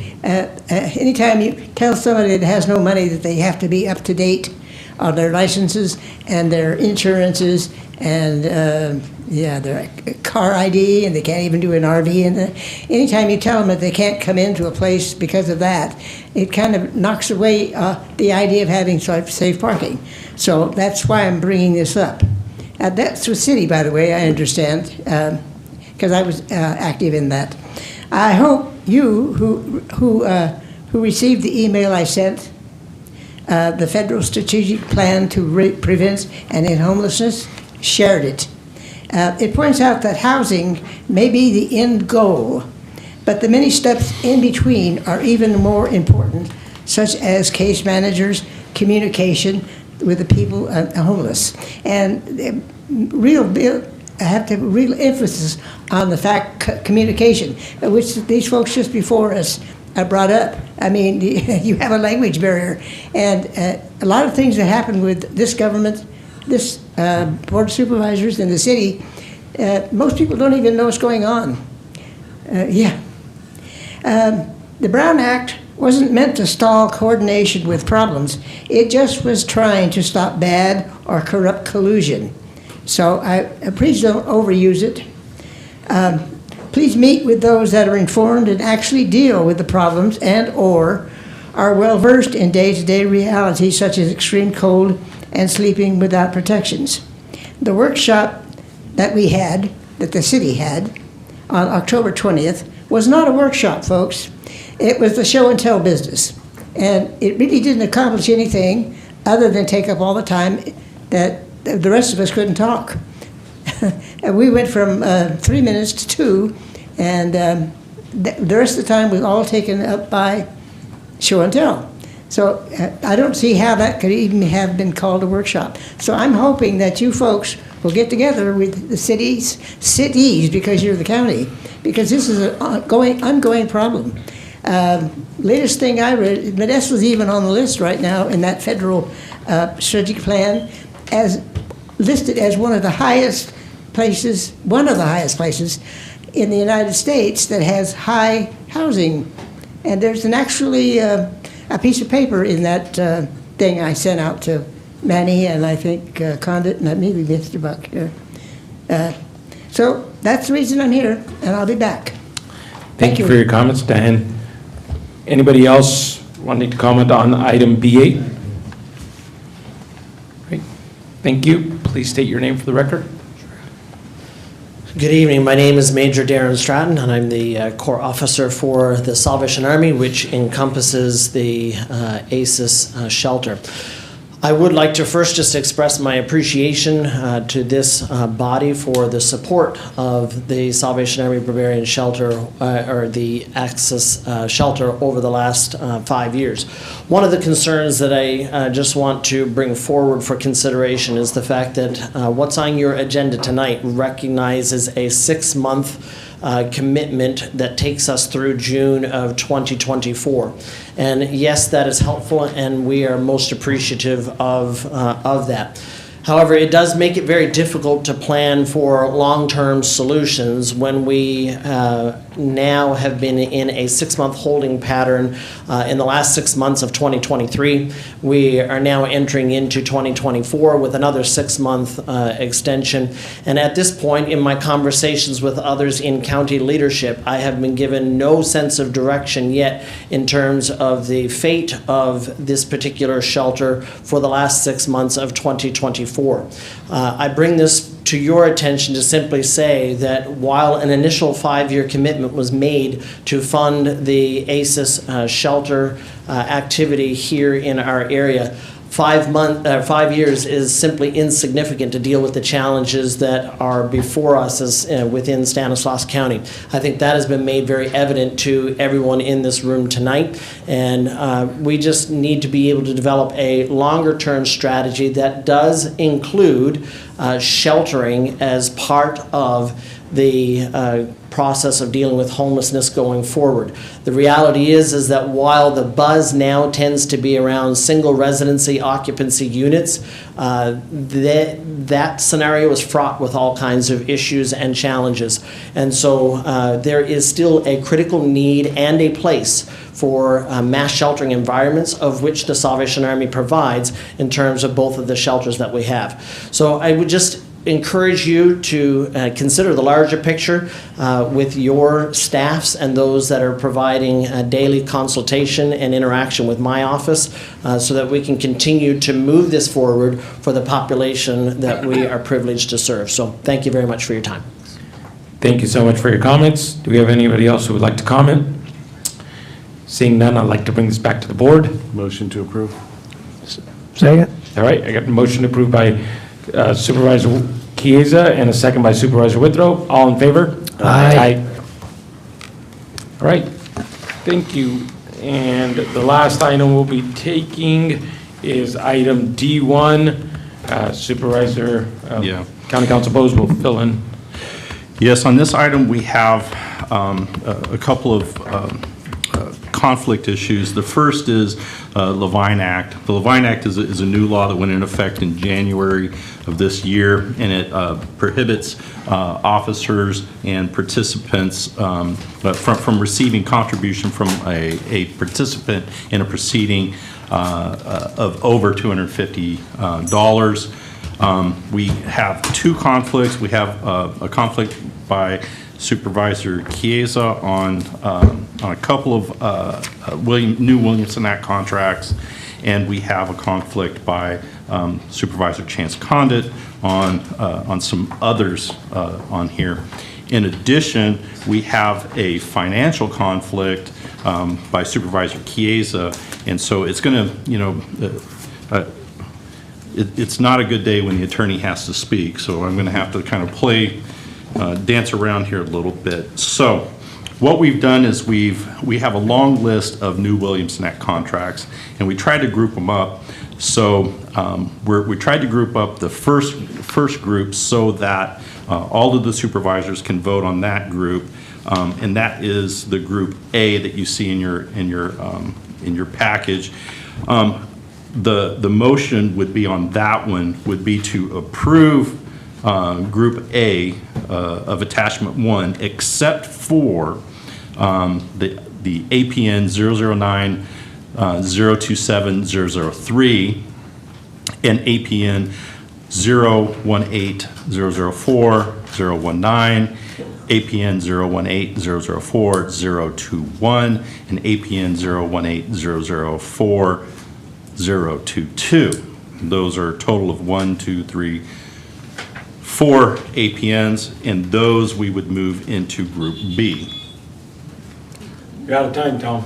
Yes. So, and I just want to reiterate, one of my conflicts is a campaign contribution. These two I sell walnuts to, and one of my brothers is married into the family. So I sell walnuts to him. It's a perceived conflict. I have no financial interest, but I'm going to step down just because of the perceived conflict. So I'll make a motion on all of those minus those numbers that you pointed out. That would be an appropriate motion. approve staff recommendations for Group A, Attachment 1, except for those 4 APNs that I mentioned. Second. All right, so I have a motion by Supervisor Keys and a second by Supervisor B. Condit. All in favor? Aye. Aye. All right, and now Now the Supervisor second Chiesa and Supervisor Condit will be stepping up the dais. You don't have to leave it. Yeah. Supervisor Chiesa will be leaving the dais. All right, so we would amend Group B in this one to include those 4 APNs that we just excluded from Group A. And appropriate motion would be to approve vote number 2 and find that for Group B of Attachment 1 with the addition of those 4 APNs to approve staff recommendations. So moved. Second. I have a motion by Supervisor Withrow and a second by Supervisor B. Condit. All in favor? Aye. Aye. Okay. Motion passes. Motion passes. Supervisor Condit, if you can send in Supervisor Chiesa.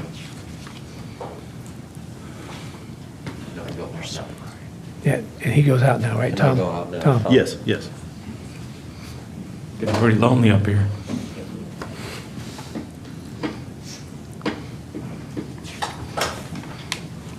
Okay. All right. And with the third group, appropriate motion would be to approve staff's recommendation and, as listed under vote number 3 of the staff report. Okay, so moved. Second. Motion by Supervisor Withrow, second by Supervisor B. Condit. All in favor? Aye. Motion carries. All right, somebody can get Supervisor Condit, please. Thank you for your assistance, Tom. All right, so moving on to discussion items. Our first item, 7.1, is the approval to consider and adopt a resolution of necessity to acquire real property or interest in real property by eminent domain for the North County Corridor Project. And Dave Lehman and his team will be conducting the presentation.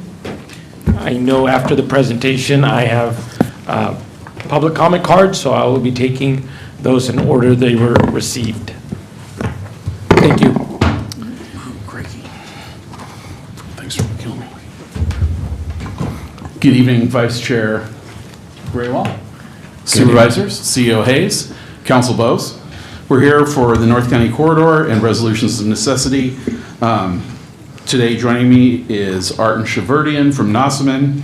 He's outside counsel. And for this presentation, we're going to do one presentation for both 7.1 and 7.2.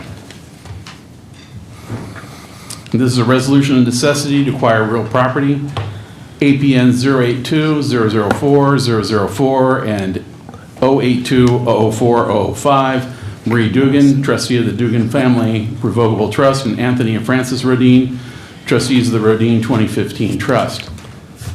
Also APN 082-004-022, Anthony Rodine and Francis Rodine, trustees of the Rodine 2015 Trust. Here's our agenda. We're going to give a brief project description, overview of the process, discussion of the individual properties, and then we're going to talk about discussion item 7.1, and that's APNs 082, 004, 004, and 082, 004, 005, the Dugan Rodine Trust, and then we'll go to discussion item 7.2, APN 082, 004, 022, the Rodine Trust. And here's the project limits. It goes from the corner of Clarabelle and Oakdale, just west of there, south along Oakdale Road to the new alignment of North County Corridor. There'll be a signal there. And then east along the new alignment, single point urban interchange at Roselle. And then we're up and over the MID Canal, up and over the BNSF tracks, grade separated over terminal. And then we land down at Claus at grade at another signal. And here are the project limits for the Dugan Rodine site. And a note in attachment 2 of the RON package Two exhibits are being removed and replaced with this one. Supervisors, just a housekeeping item here. We've got, as Mr. Lehman mentioned, attachments 2 to the staff reports to agenda item 7.1 and 7.2 contain what's called the North County Corridor Plan View. It's a 3-page document. Pages 2 and 3 have an inaccuracy in the depiction of the take area, and that document should be replaced with what's on the screen, and I believe you have copies before you, and the same exact copies were also provided to the property owners.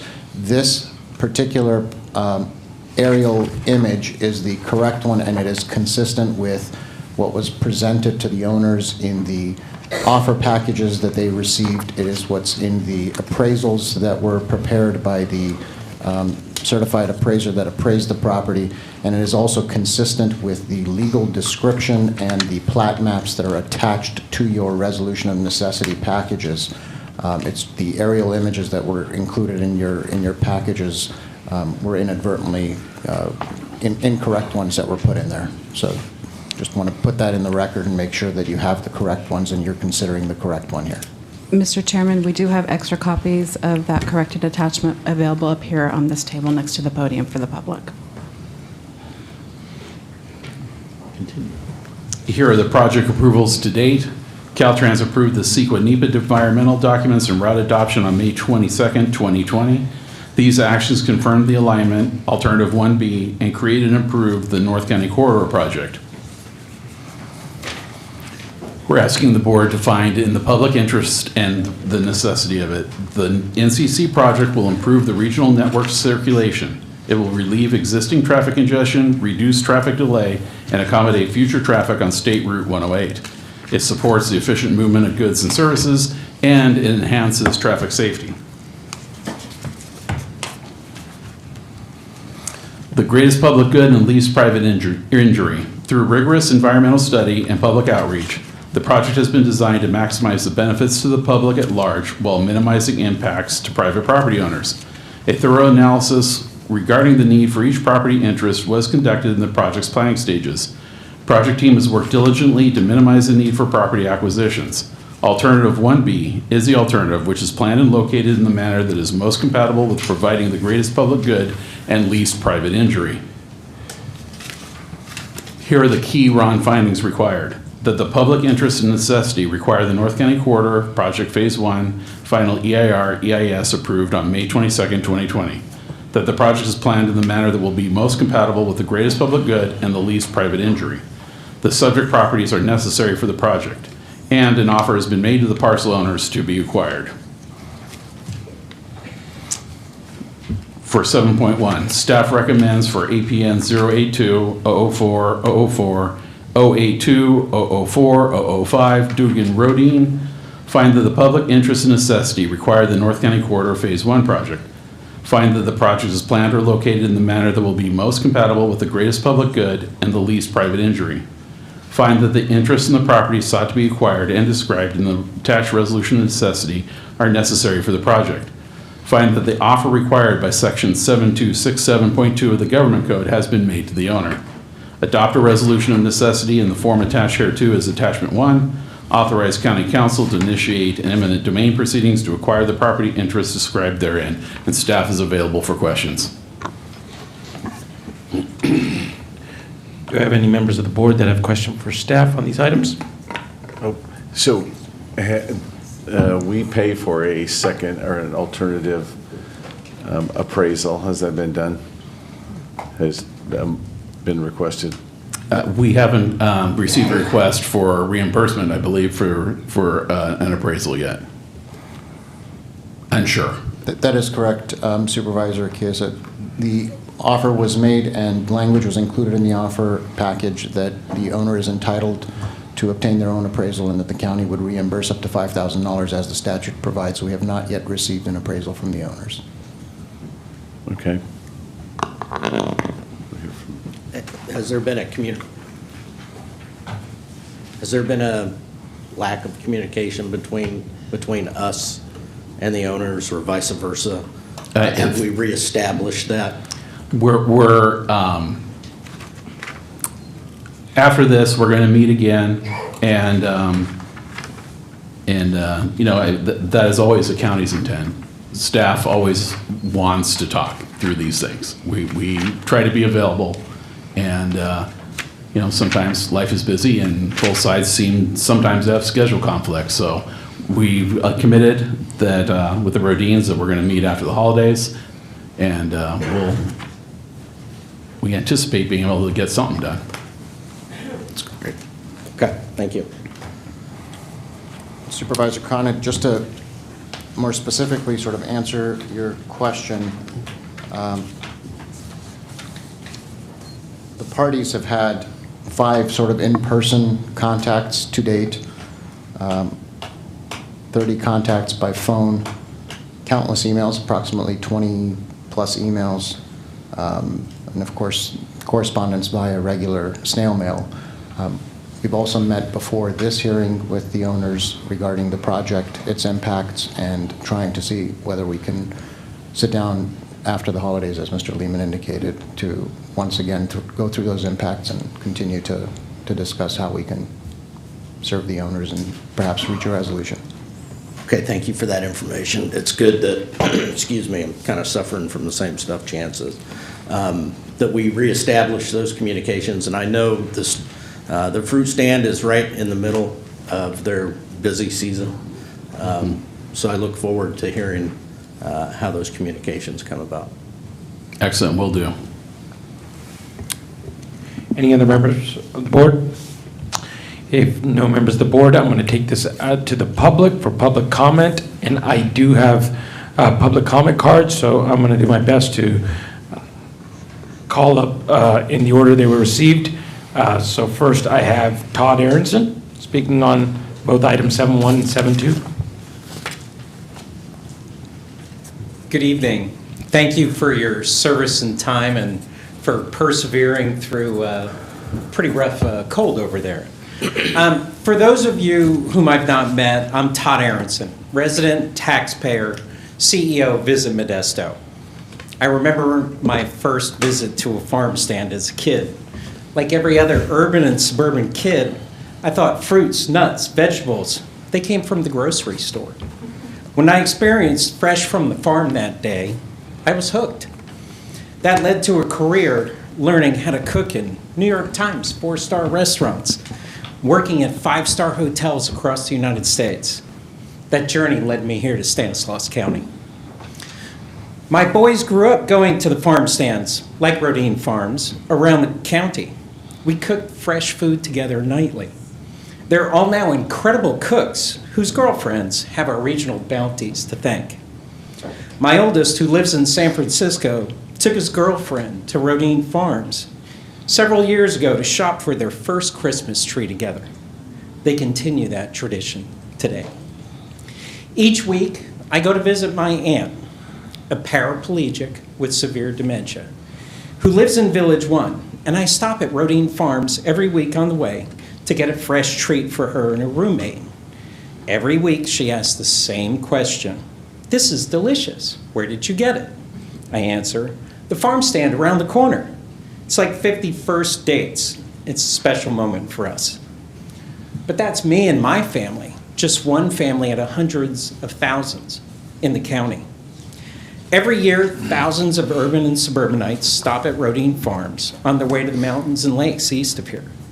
Every year, tens of thousands of people from all over the U.S. and the world stop at Rodine Farms during the almond blossom cruise to walk in the orchards, take family pictures in the orchards, and shop at the farm stands.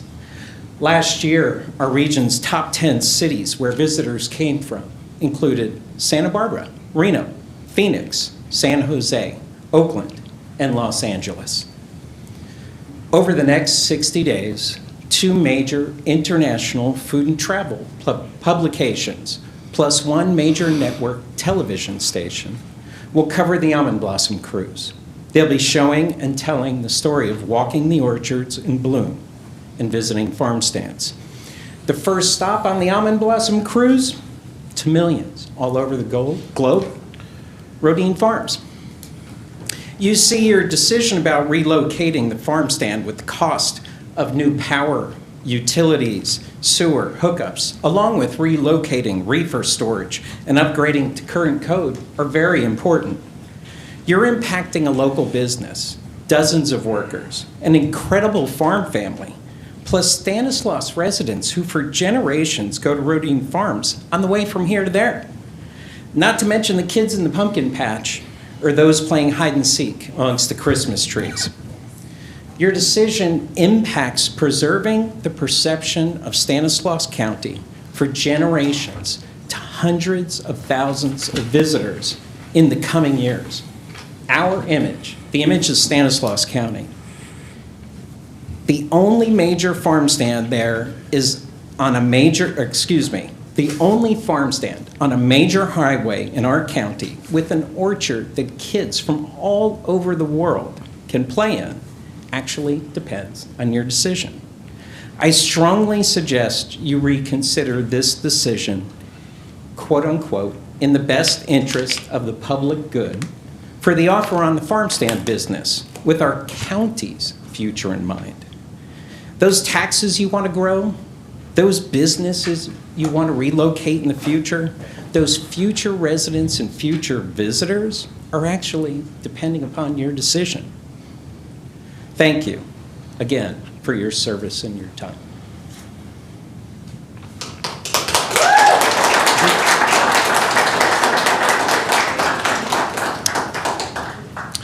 Right, next I have Anna Wooten.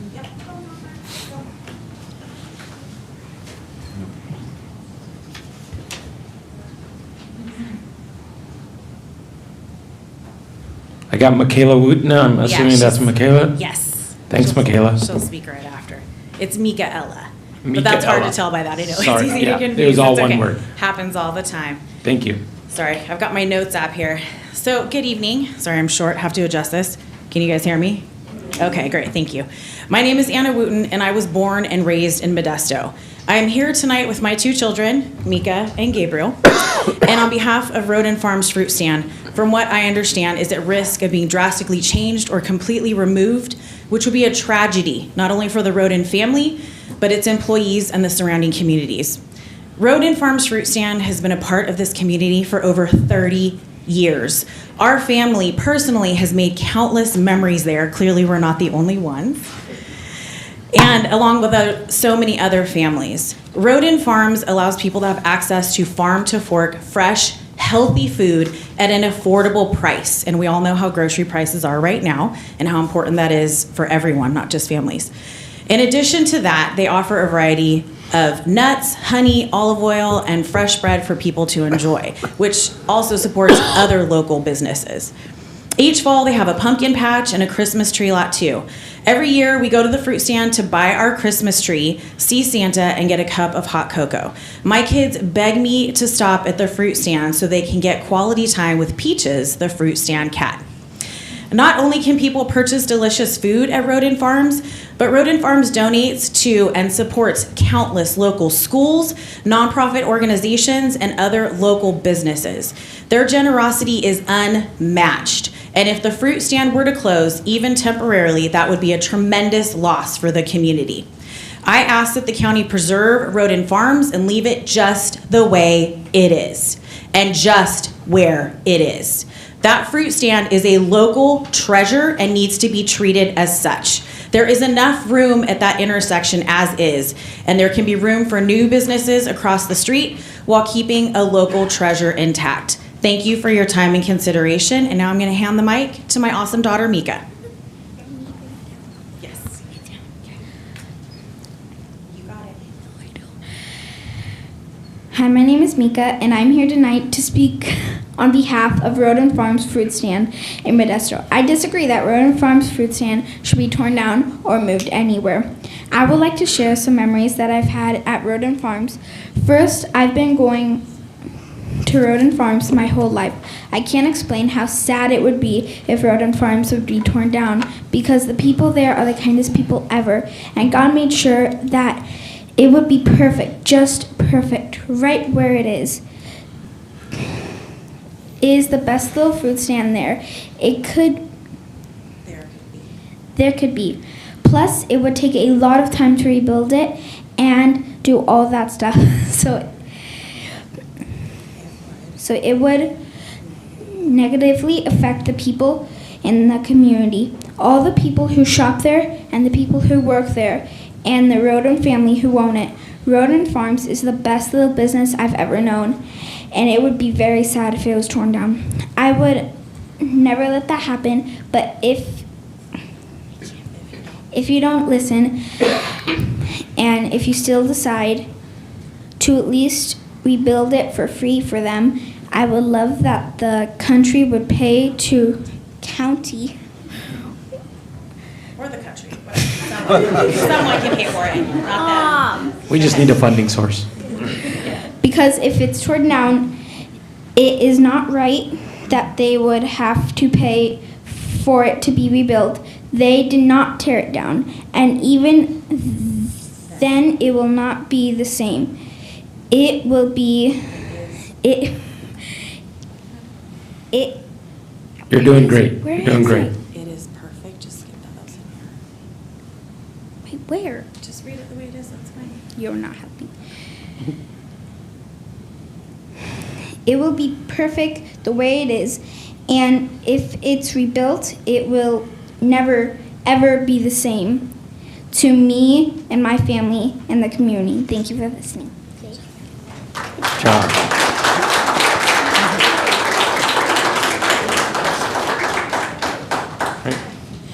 Thank you. The next speaker is Andrew Genesi.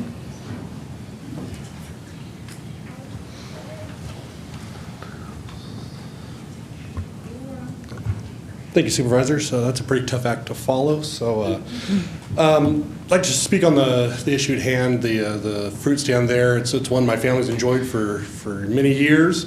They talk about the kids running in the trees and playing with the pumpkins. That's my kids.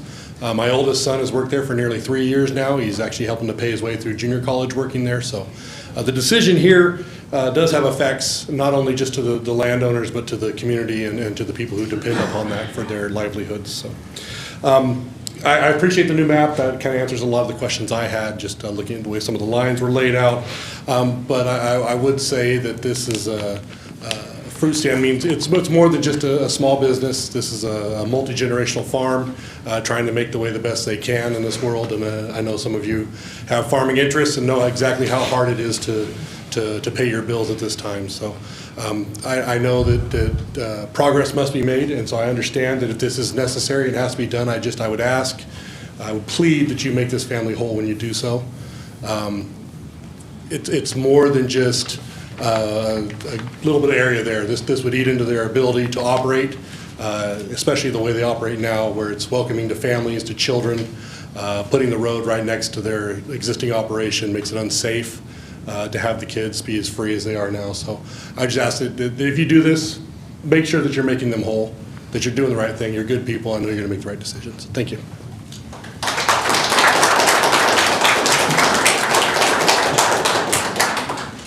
Thank you. My next comment card is Travis Johnson.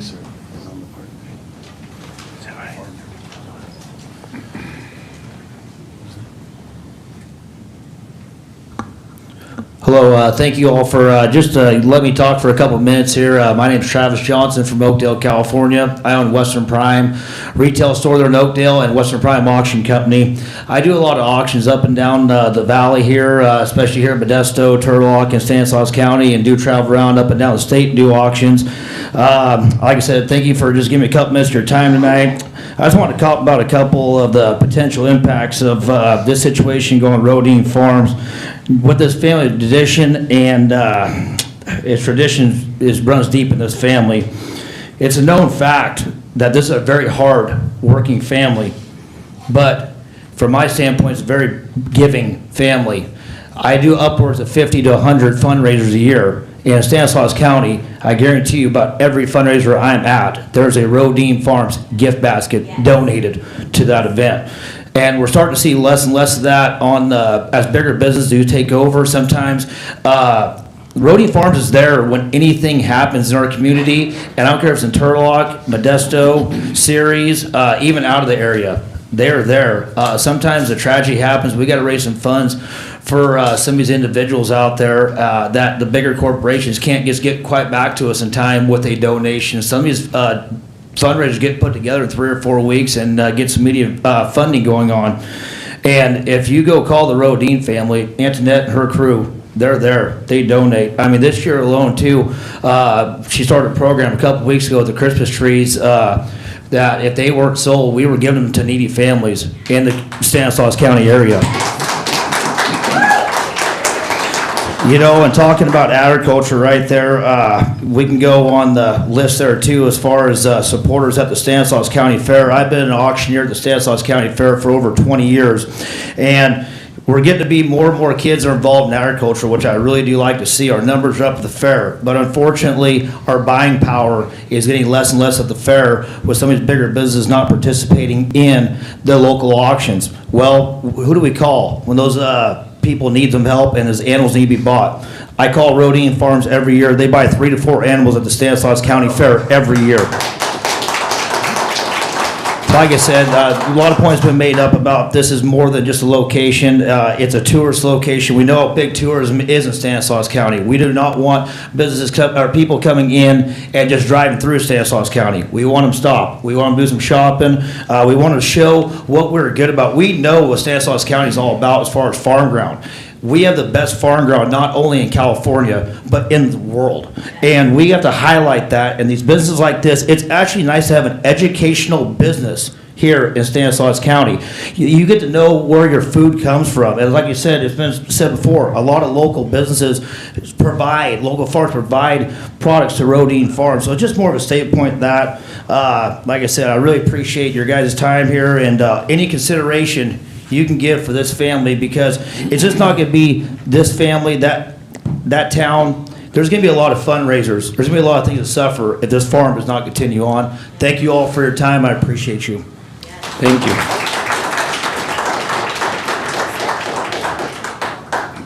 My last comment card is Keenan Hannigan.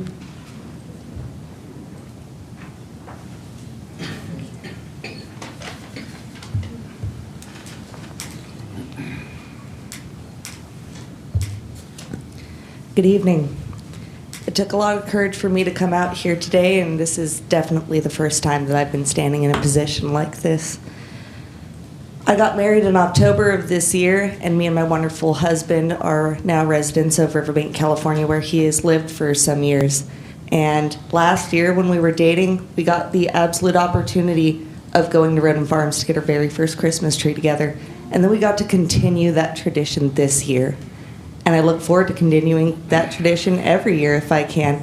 I look forward to going and picking out pumpkins at the pumpkin patch.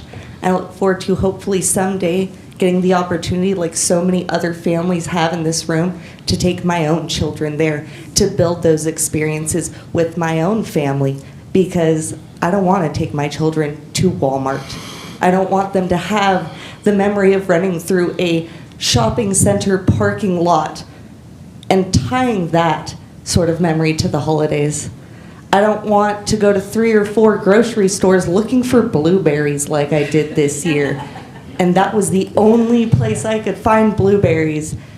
And while little things like that shouldn't matter, like Peaches the cat, maybe it doesn't matter, but I've got 6 cats at home. And so little things like that, that does matter to me.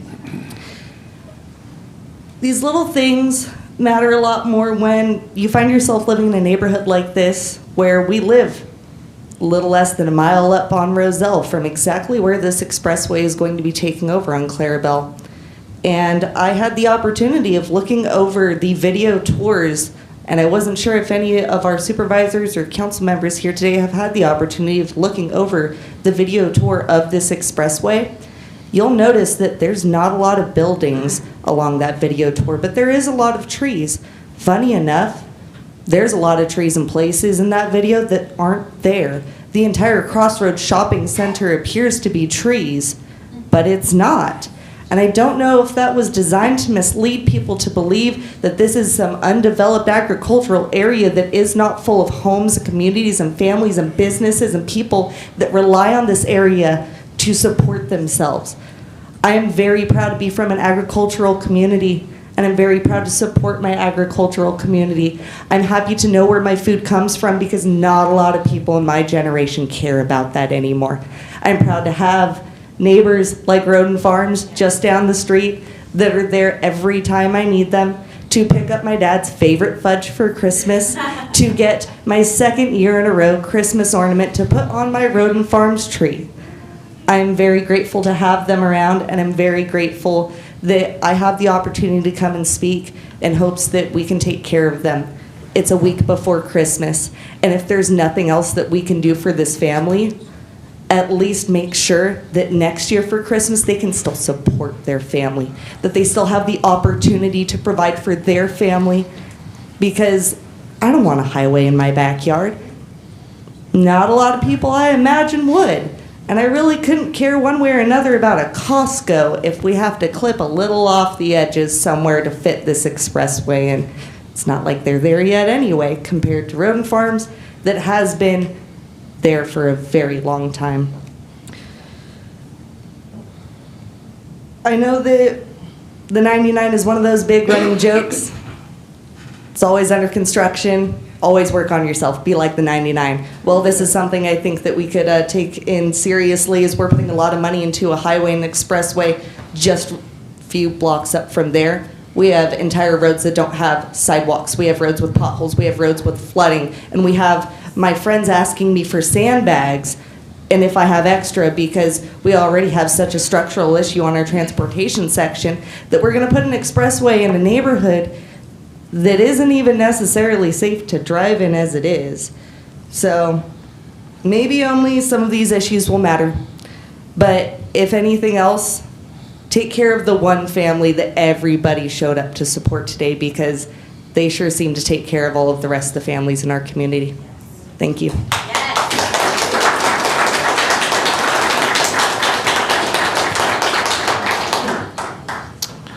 Thank you. That's all the public comment cards I have, but is there anybody else that, yeah, so I have a few people. Diane had her hand raised first, so Diane, please come up, and then anybody else that wants to speak and speak after. Thank you. I didn't want to get ignored. No, you made a point of not making sure that I tried didn't to be ignore. noisy. This is I know about this freeway or whatever the heck it is. I don't exactly where it's going, but it's very similar. The actions to be taken for our two people in general. It's a fruit stand, vegetable stand, and it's on the corner of Clarabelle and Oakdale. It's been there a long, long time. And you're going to use eminent domain, which I'm not for, because it doesn't take the people into consideration that live there and the ones that go by there and buy there. It's a local business that has been there for eons, because I am a local Modesto person, even though I left for a while and came back. But it's an established local business, folks, and you're going to get rid of it. And that doesn't sound very good in today's world to me. And it doesn't say much for what you think of them, the people, and what they stand for. You know, they work every day, and that's where they live. And, you know, and then I'm looking at this map, and I'm wondering, like the last lady said, when I was looking at this, this is an old picture, by the way, because this didn't have anything to do, this was when there was a Hollow Farms or something like that. I don't know what it was. But why isn't that expressway, that cut, instead of going down Clarabelle Road, where it is taking out the fruit and vegetable place, why isn't it on the other side of the road? Because, like you said, there's probably going to be a parking lot right there for the Costco, because I have just learned, I guess Costco is going to be there. Well, that won't be, they wouldn't lose very much if it got taken away there, instead of taking away from these people who are earning a living there and living, you know, whatever, and the people that are working there. It just doesn't make any sense. And what's going down Oakdale Road, I'm not really sure why you're doing that. Why don't you go across the road and do it over there? It doesn't make any sense because there's nothing there as far as I can see. I'm not sure. I do see a building, but then again, it doesn't look like even if you take away that same easement or proposed takeaway down Oakdale Road, that you're going to affect the people living there, except maybe make the front yard a little shorter, and you do that constantly anyway. It's eminent domain, people, and you're taking people away, and you're probably not going to even give them enough to make a difference for them to set up, and it won't be the same. It just won't. And somewhere along the line, you have to remember there's people there. And there's too many options where it could be changed. And if you don't do it, if you do it, then that means you're not even looking at those other options. And that doesn't show very much for the people that are making the plans. And that's what I have to say. I hope you don't do it.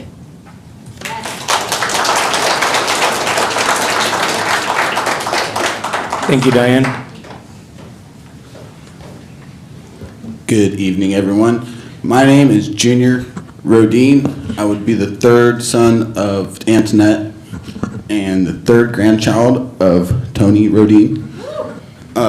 My grandfather's father, so that'd be my great-grandfather, bought that ranch in 41, so I reckon that's about 82 years ago. And I bet you they had no idea what a Costco was back then, or any of that. Now, I just have to say, I remember being knee-high to a grasshopper, going out there, picking all the stuff for the fruit stand with my father in the early mornings and trying to make it on time to help Mom open the fruit stand, all that good stuff. We go out, pick peaches, grade peaches, get everyone set up. I remember summer after summer going out there working, and Mom would toss me in the front, help the customers, do whatever. And that builds a lot of character. That really gets a good view of how things work in the real world. And I remember when just looking across, Oakdale and Clarabelle, it was just cornfields. There was no Target, Starbucks, Home Depot, none of that.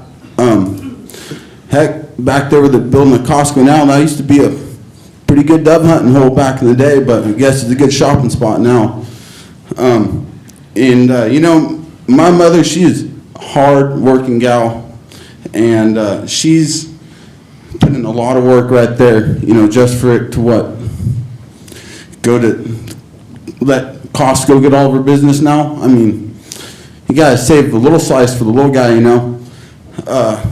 and I just have to say, there's nothing more I would love than one day bringing my future children to the fruit stand to see their grandmother and pick their own Christmas tree and pick their own pumpkins and all that. I mean, I grew pumpkins for my mom summer after summer. I remember going to football practice in the morning and coming back and having to irrigate or do this or pick tomatoes or help load trucks up for peaches or get stuff ready for farmers market and all that stuff.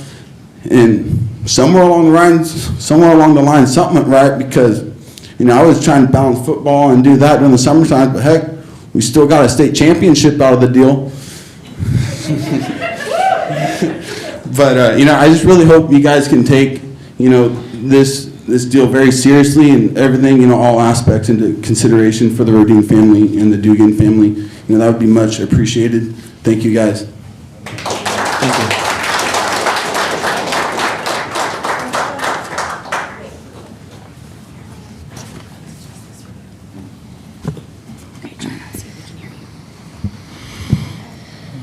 Hi, my name is Lorenzo Bruno, and I have been going to the fruit stand for a long time, and I would not like you guys to shut it down. That's all I had to say.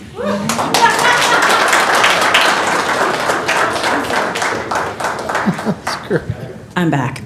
I challenge you, each of you, to be the board that saves and preserves Rodin Farms and not destroy it. I know that legally through eminent domain, that's something that can be done, but it's legal form of bullying. Let's just be really honest.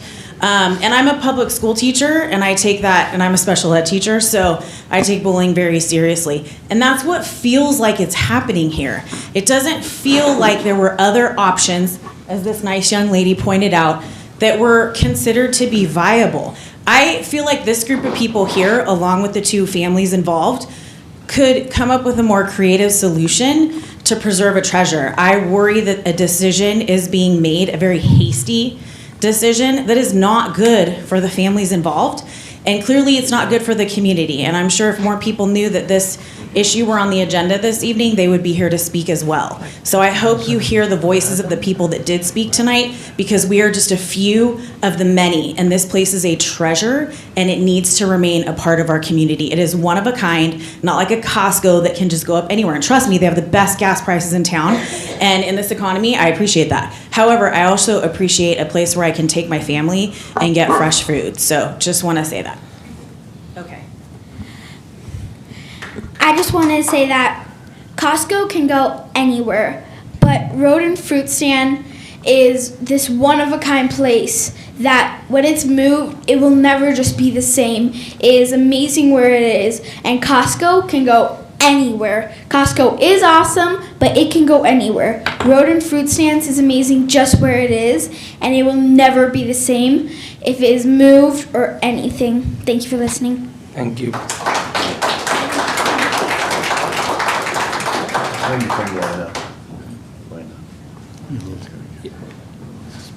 Oh, I know I have a few speakers, so if you guys just want to come up and then, so that you don't have to wait for attention, and just please just state your name for the record, and if you've already spoken, just limit it to that 5 minutes, but I wasn't going to turn down Michaela and her mom, so. No worries. Hi, Anastasia Sepulveda, resident of Oakdale. I'd like to give you guys a perspective of the other side of the counter. You know, you've heard from a lot of people who come to the store and actually get to pick out Christmas trees, but I've been able to view the Rodin family from a different light, in which I've seen the late nights, I've seen the hard work, I've seen Antoinette and been with Antoinette when we're there till 5 o'clock in the morning, wrapping whatever needs to be wrapped or packaging whatever needs to be wrapped, packaged for whatever community event she has. It's been stated that there's a lot of memories made and that this fruit stand is just an intricate part of this community, and I would just like to reiterate that. It goes without saying how incredible just the fruit stand is, to be able to be on the other side of the counter and watch people come in year after year, day after day, to have the cancer survivor coming to get the non-radiation covered fruits and vegetables, to get the local health benefits of this stand. I just would really like for you guys to consider keeping that in our community. You talk about the housing crisis, you talk about these experiences for people, but eliminating the fruit stand is eliminating the experience for our community. And not only just our community, but let's talk about the Almond Blossom Festival, where people come from the Bay Area. They come from hundreds of miles away, out of state, to see the almond blossoms, the peach blossoms, to see the faces of the children who, in any other regard, would not be able to experience agriculture. You don't get that at Costco, you don't get that at Target, you don't get that at Walmart. You are able to walk through and see the bees pollinating and find Peaches the cat at any spot that she may be hiding or out and about. It's an experience unlike any other that really needs to remain, so that people know and can be associated with a community that cares about the people. Thank you. Thank you.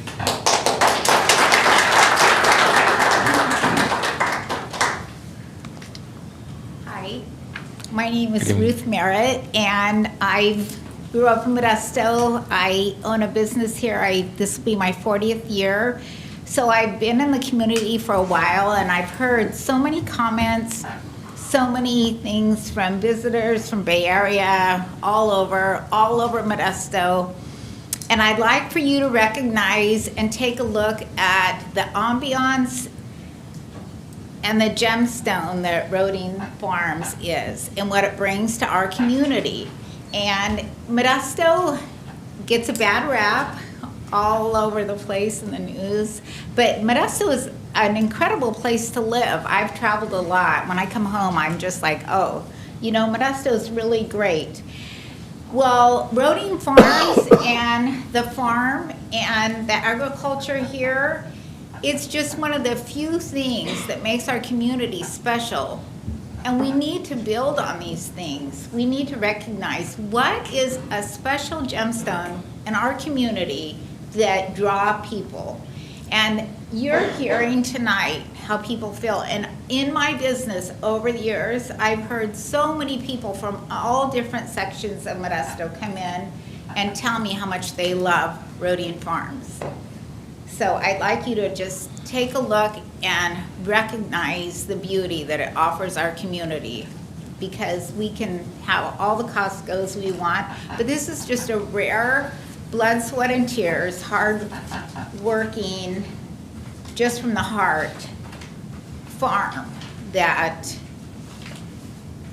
you don't come up with them. There's a few special places, Carmel, Sonora, different spots, and you think of what makes it special, and this is one of those places.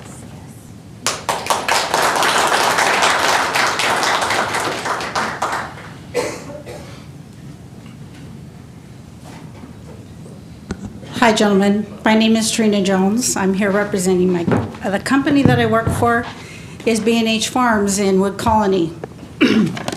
We supply farms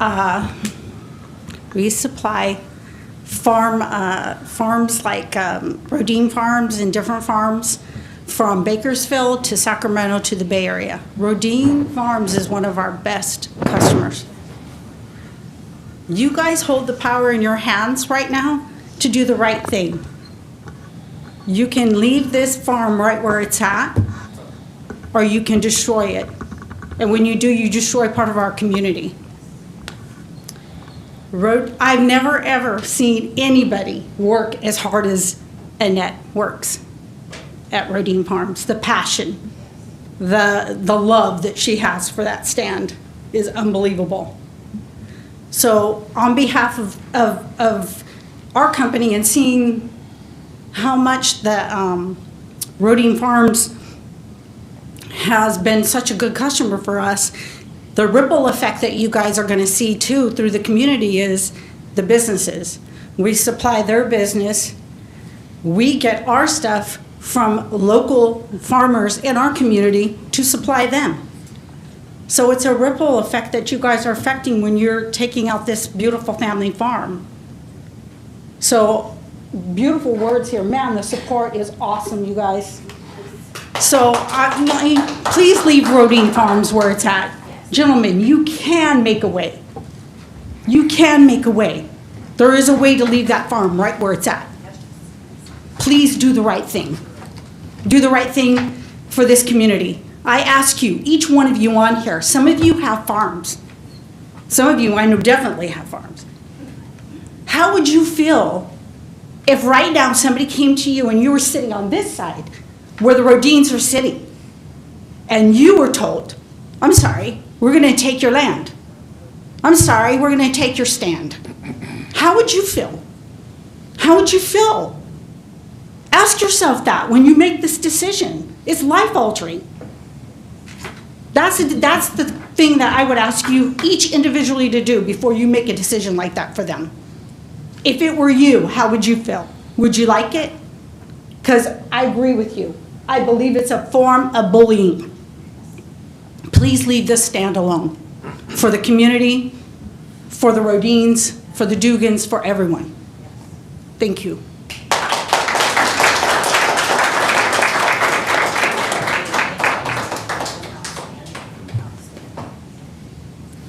Hi, thank you. Again, my name is Bianca Lopez. I'm a Riverbank resident.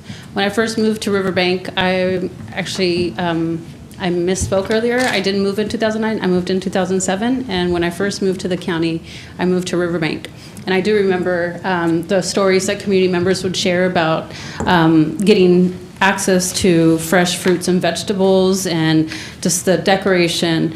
But I'm really concerned about the whole project in general. And so I would ask you to not vote in favor of this vote that you're being asked to take today.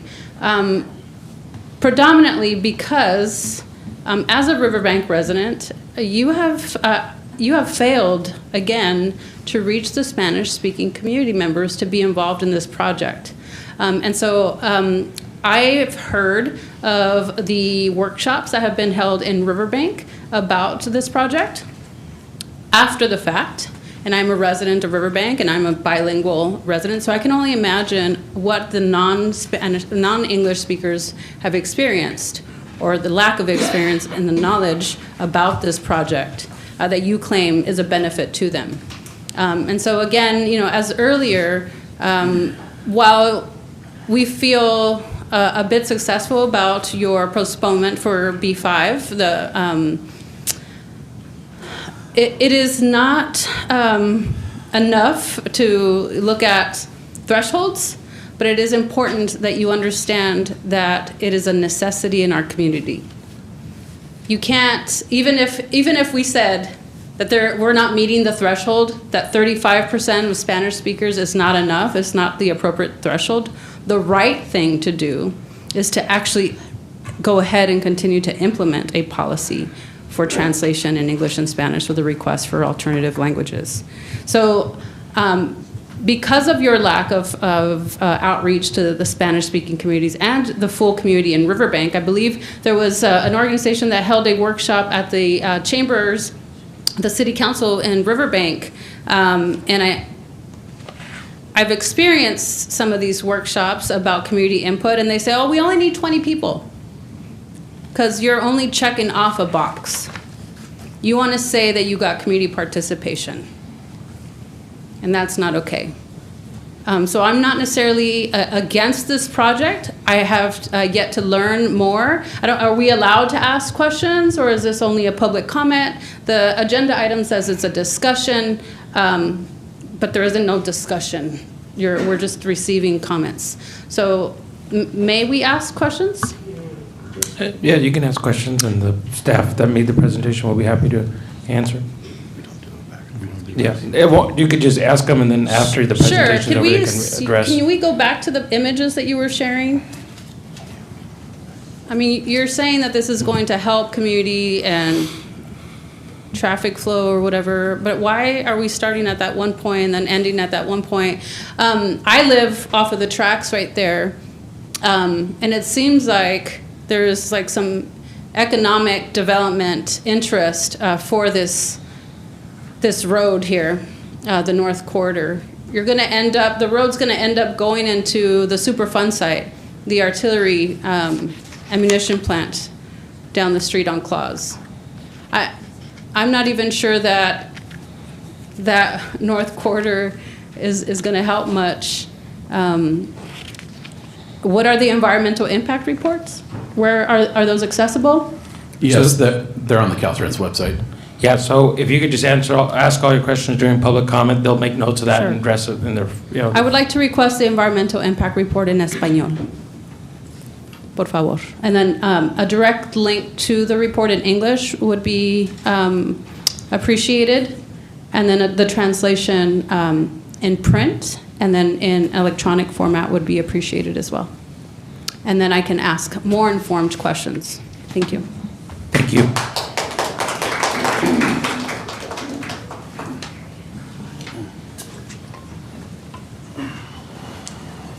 Good evening, supervisors. My name is Tyler Kelly. I'm a local attorney. I was just recently retained by the Rodin family, so the people who've already spoken are going to speak a lot more compassionately and eloquently than I'll be able to on this subject matter. But, I think what you've heard already is there's a lot more context to this than a typical eminent domain proceeding would be. It's not just a 1 acre parcel of land and we're going to get an appraisal for the best and highest use and then negotiate between the two appraisals. So a lot of moving pieces here, and even there was a new exhibit today. So, my clients had a significant misunderstanding even as to what work the county was going to take on versus what work they were going to have to take on. Ideally, we wouldn't have the project move forward, but in the event that it does have to happen, discussions like those that you heard council discuss about happening after the holidays, certainly that would provide some progress rather than filing an eminent domain proceeding here within the next couple of weeks, and then have a motion for a quick take, and then before we know it, there's a hard end on when the county is going to take possession of this portion of the property. So, I would ask that the supervisors at least consider tabling this discussion for a while we can reconsider and communicate with them and get our own appraisals done and communicate, what's the access going to look like coming into Rodine? What's their parking going to be like when the roads are changed? And how is we going to have as little impact on the community and all these people that we can possibly have? Shoot, I've been going there for 20 some odd years. My kids, I've been taking them there since they were born, so that's been the last 6 years. So I just request that we at least consider tabling this for some time to continue the discussions due to how complicated this is. Thank you.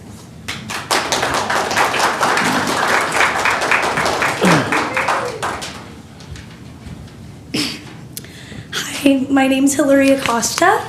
I was born and raised in the Stanislaus County, and I actually grew up going to the Rodine fruit stand with my family, and every year we would get our tree there.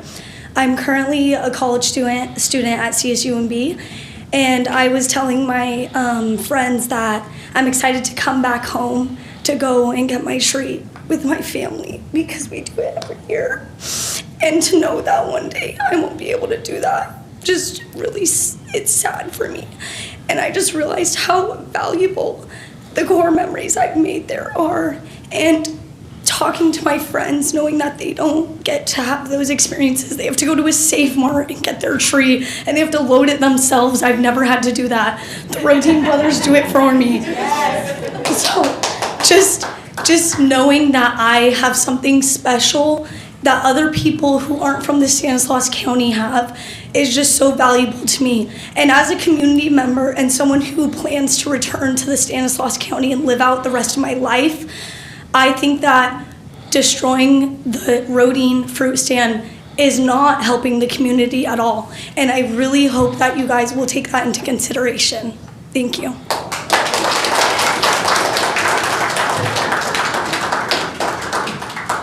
All right, so if there's no other further public comment, we bring this item back to the board and to staff, if there's anything that they'd like to add. Just a reminder that the hearing on the proposed resolution relates only to the findings set forth below, as they may apply to the property sought to be acquired. The fair market value of the property or interest in the property being sought to be acquired is not an issue, nor is the amount of the county's offer a matter for consideration at the time of hearing. The four findings are: improve the regional network circulation. This is what the project will do. The findings are: find that the project is planned or located in the manner that will be most compatible with the greatest public good and least private injury. Find that the public interest and necessity require the North County Corridor Phase 1 project. Find that the interests in the property sought to be acquired and described in the attached resolution of necessity are necessary for the project, and that the offer required by Section 7267.2 of the Government Code has been made to the owner. Bring it back to the board if there's any further discussion. Dave, there was a question about the board postponing, tabling the decision, and having more negotiations or more talks from the attorney. Is that an option? Is that something that we can consider up here? Or are we at a time frame where a decision needs to be made? Decision needs to be made, please. We're running out of time for the right-of-way cert, and there's still plenty of time for negotiations. We negotiate the whole way. We've been directed by this board multiple times to do that very thing. Supervisor Conant, if I can also address that issue. This particular parcel has been in negotiations or discussions for acquisition with the property owners since December of 2022 when the first offer was made. Approximately a year ago. We're coming up here in a few days on a year of sort of back and forth and the number of communications that I already set forth earlier when I discussed it with you. So this has been done for about a year at this point. But more importantly, this is the one sort of mechanism that we have where we create a forum in which a property owner can finally make their claim. To this point, we've requested appraisals, or we've met with the property owners, and we have not yet received sort of their counter or demand for what needs to be paid or needs to be done with respect to the project to mitigate or in any way deal with the issues. That we are asking this board to now approve a resolution of necessity will allow for us to file that condemnation action, and as you heard from opposing counsel, he's now been retained, and of course they'll be able to make their claims in that case and have a forum in which to litigate those if necessary. But as you all very well know, despite the fact that we've in the past come before you and adopted multiple RONs, many of those have now gone away, and we've been able to resolve those over time. And so yet again, there is a lot of opportunities to do that, and I think we've already discussed, once again, trying to meet with the family next week. It sounds after like the holidays. Yeah. This sounds like progress was already made tonight with the property owners. Correct. Or at least some progress. Mm-hmm.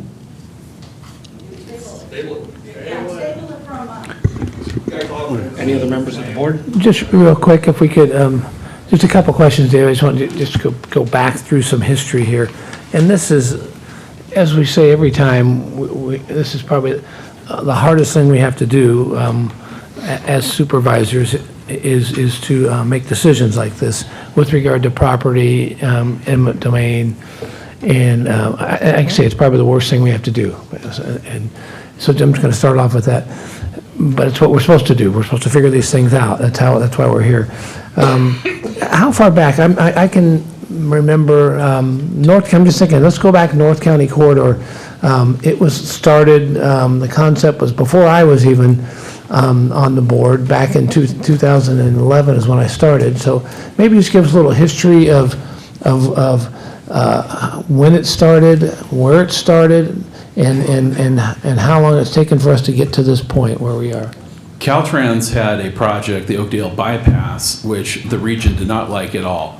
And that would have been the substitute for this project. Caltrans acquired all the right-of-way, and this region worked really hard at getting Caltrans to get rid of that project. And that happened early 2000s. We started the environmental document around 2008, and it took us almost a decade to get it done. And there were many public meetings with hundreds of people at them. And yeah, we've been working on this a long time. The region has invested a significant amount of funds to improve this corridor. $30 million at Kiernan Interchange, $25 million each for 219 phases 1 and 2. Clarabelle Road widening was about $15 million. The region has invested heavily in this corridor. This last piece, phase 1, is the thread that goes through the eye of the needle. There's not much room between Modesto and Riverbank. And this was of the 4 alternatives, this was the alternative that was selected by the city of Riverbank, the city of Oakdale, city of Modesto, and Stanislaus County, as approved by Caltrans. There was a lot of public input along the way and many public meetings. Okay, perfect, thanks. So that's a good timeline. And to explain and describe that there were 4 options, this is the one that was finally settled on. And it was the one that it ended up being the least amount of damage, of harm to the least amount of people is what we tried to do when we do these things. And I know I've sat in on a lot of these different meetings over the years as we've tried to put this thing together. What's ironic about this is part of the reason we want to do these projects, this 132, are to help us preserve our agriculture industry. As ironic as that may seem, in order for us to continue to have our ag industry as strong as it is here, we need to have infrastructure to get our goods and services in and out of this county. And so it's just ironic. There are some things that are affected. There are agriculture, obviously, that's affected by this. But a lot of times we have to just think of the greater good to get to these things. Now, I know this, as I understand it, what we're going to try to do here is save, preserve, and just have to move the fruit stand. Is that correct? That is the intent. And that's the conversations you've had with the family. Correct. Exactly, so the fruit stand won't go away, we're just looking to try to have to move it back to make room for this area that needs to be. On their ranch, yes, Right. that is correct. And so that's our goal here, is to make sure that that fruit stand will not go away, it'll still be there, it'll be moved back Correct. into a spot that they feel that it'll work, and we're gonna do everything we can to help them with that process. According to state and federal law, yes. Okay, very good, all right, thank you.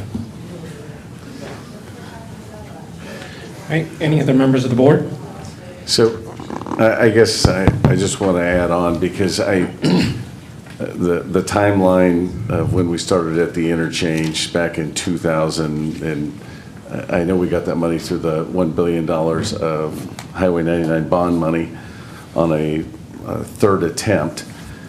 And we had thought it was going to take us to get to, if I remember when I first got on the board, just to get to McHenry. We weren't going to have that done until we were talking about a decade, and we had it done just because the stars aligned, I guess, for lack of a better word. And we were able to push through on the Clarabelle widening. This plan has been out since 2018. I don't want anyone to think the environmental document was out. It's been out a long time. But now is the difficult part because we're doing RONs. This is probably a dozen of them we've done. And we've had some big impacts along the way, this being one of them. And so I know that Supervisor Buck Condit, who represents this area, has been all over staff and everyone to find a solution. There is a way to leave the fruit stand exactly where it is, but it doesn't work. I mean, it's not a viable option. So moving it backwards, having to redo utilities, I mean, there are lots of costs involved. If you've ever dealt with a relocation of something, it's very expensive. And so the offer, within the rules, it was $555,000. I think that was a number, something similar. I'm doing all these things off of memory. And I always ask the folks to go out and get your own appraisal, because the way the law is written, you need something to stand on. And then there are other options. I think you talked about those options today. I think there's a way for us to progress, to move forward with this where it works for everyone. There's not a one person up here that wants to see Rodine Farms disappear. Not a one. There is nothing good about taking our ag heritage away, and everyone points to the farmers, but I'm the farmer up here.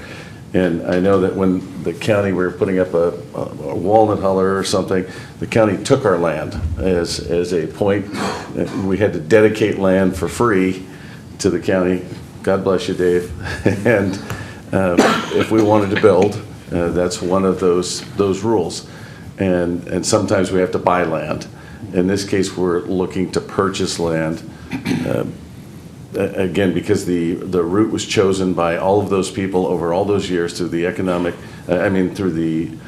through the outreach, and then Caltrans adopted this. So this is not, I just don't want you to think this is something new we came up with yesterday or last week. It's been longer than that. I believe there's a way to get there. I really do, that Rodine will be back 50 or 100 feet off of the road, and it will be as viable a year from now and 10 years from now and 20 years from now if that's what they choose, because their land is in a pretty good spot for other uses too.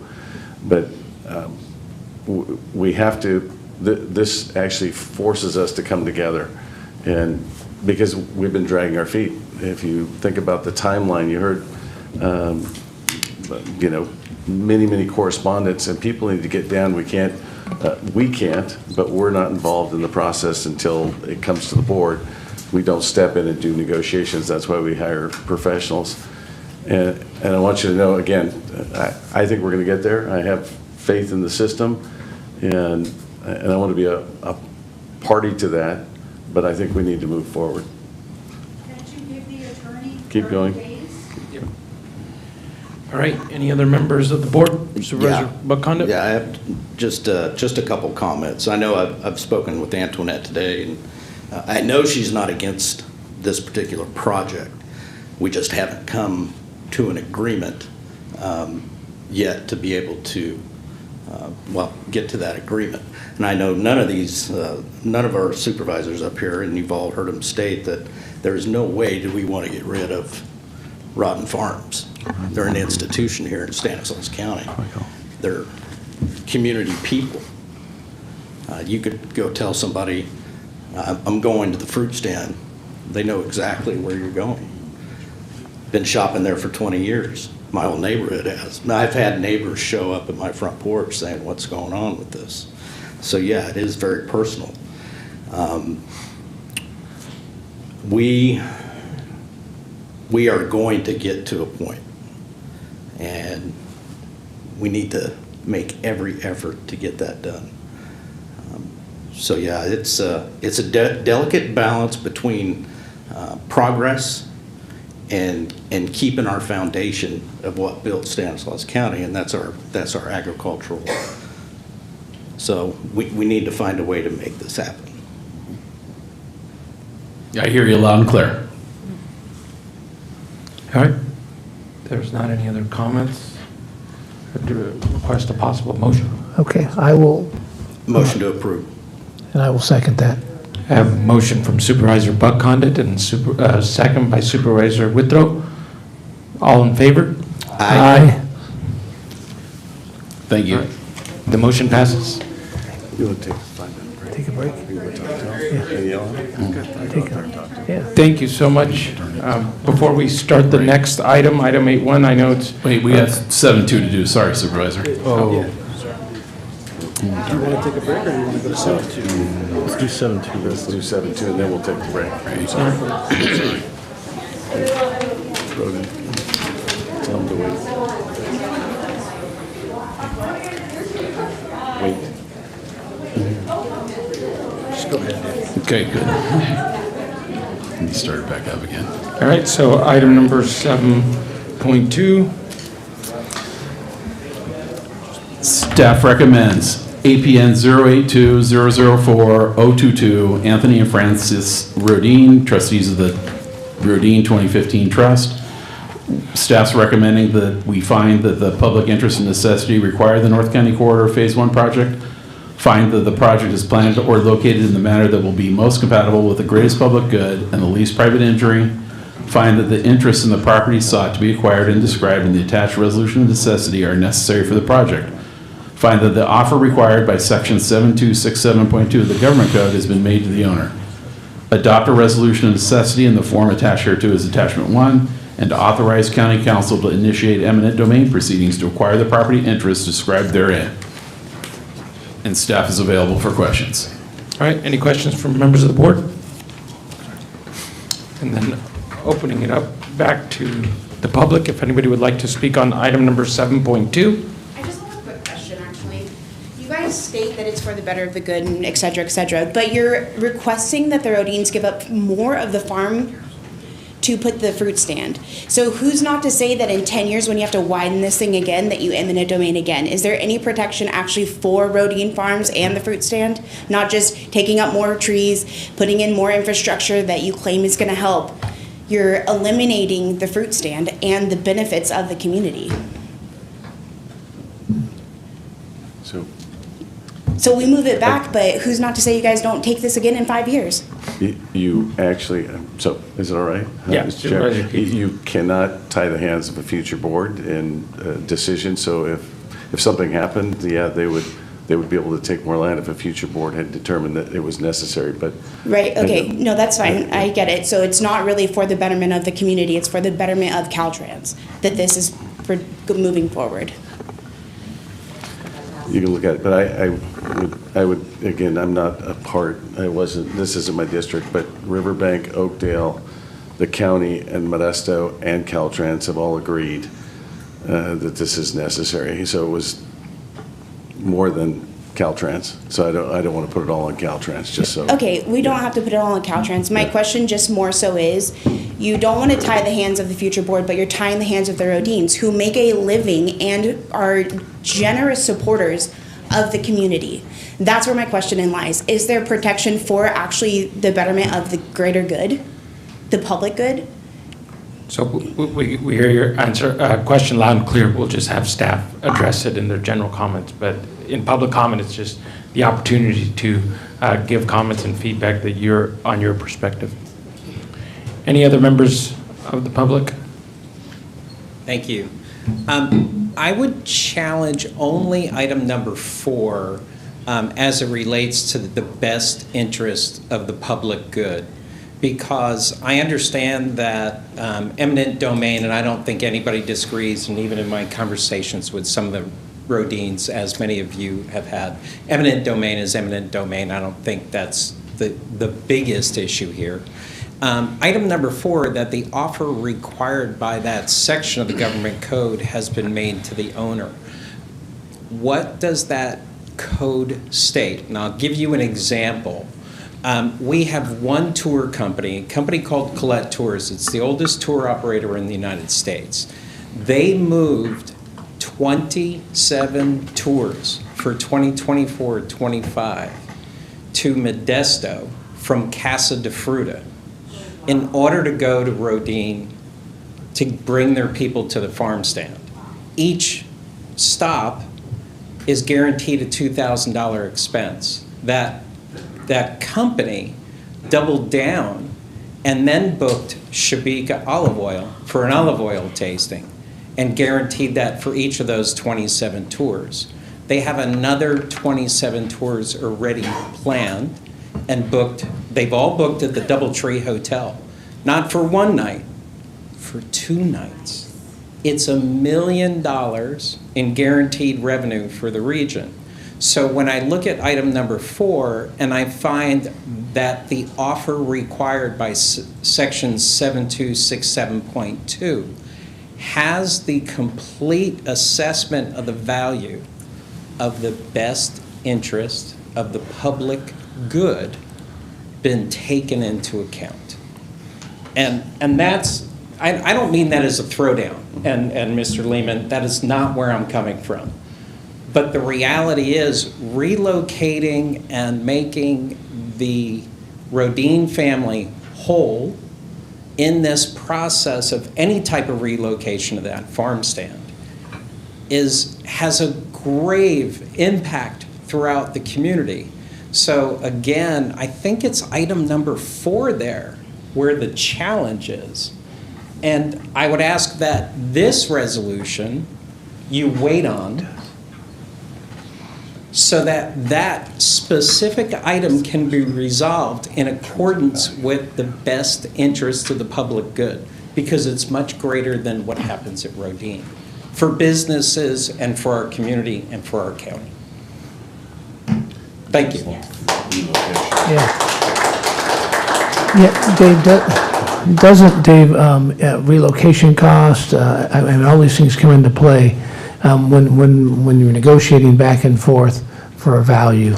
Is that correct? Right. There's the offer for the property and the building, and then there's also, separate from that, is the relocation. So all permitted utilities on this site will be paid for by the county when they move their building on their site. And so that is taken care of by the county. How about as far as lost revenue? I find that false. Yeah, I find that false. Todd, I can't do the back and forth. You already did your public comment, and staff, we can address it what we can, public discourse. So Dave, how can lost revenue, is that something that comes into play if there's a period of time where the business is a business interruption? Does that come into play in the cost of the reimbursements? So Supervisor Withrow, I'll address that since that goes sort of to the legal questions, but under 7267.2, which is the government code that was alluded to earlier, the government has an obligation to make an offer of just compensation. The way that we do that is that the statutes provide that we have to hire a certified appraiser to appraise the property, the improvements, all of the impacts to the property and to the remainder, to the extent there's any severance damages. County has hired an appraiser. We've gone through 2 different appraisals. We've met with the family to go through that appraisal, and offers were made over the last year twice, and this most recent offer was made, I believe it was in August.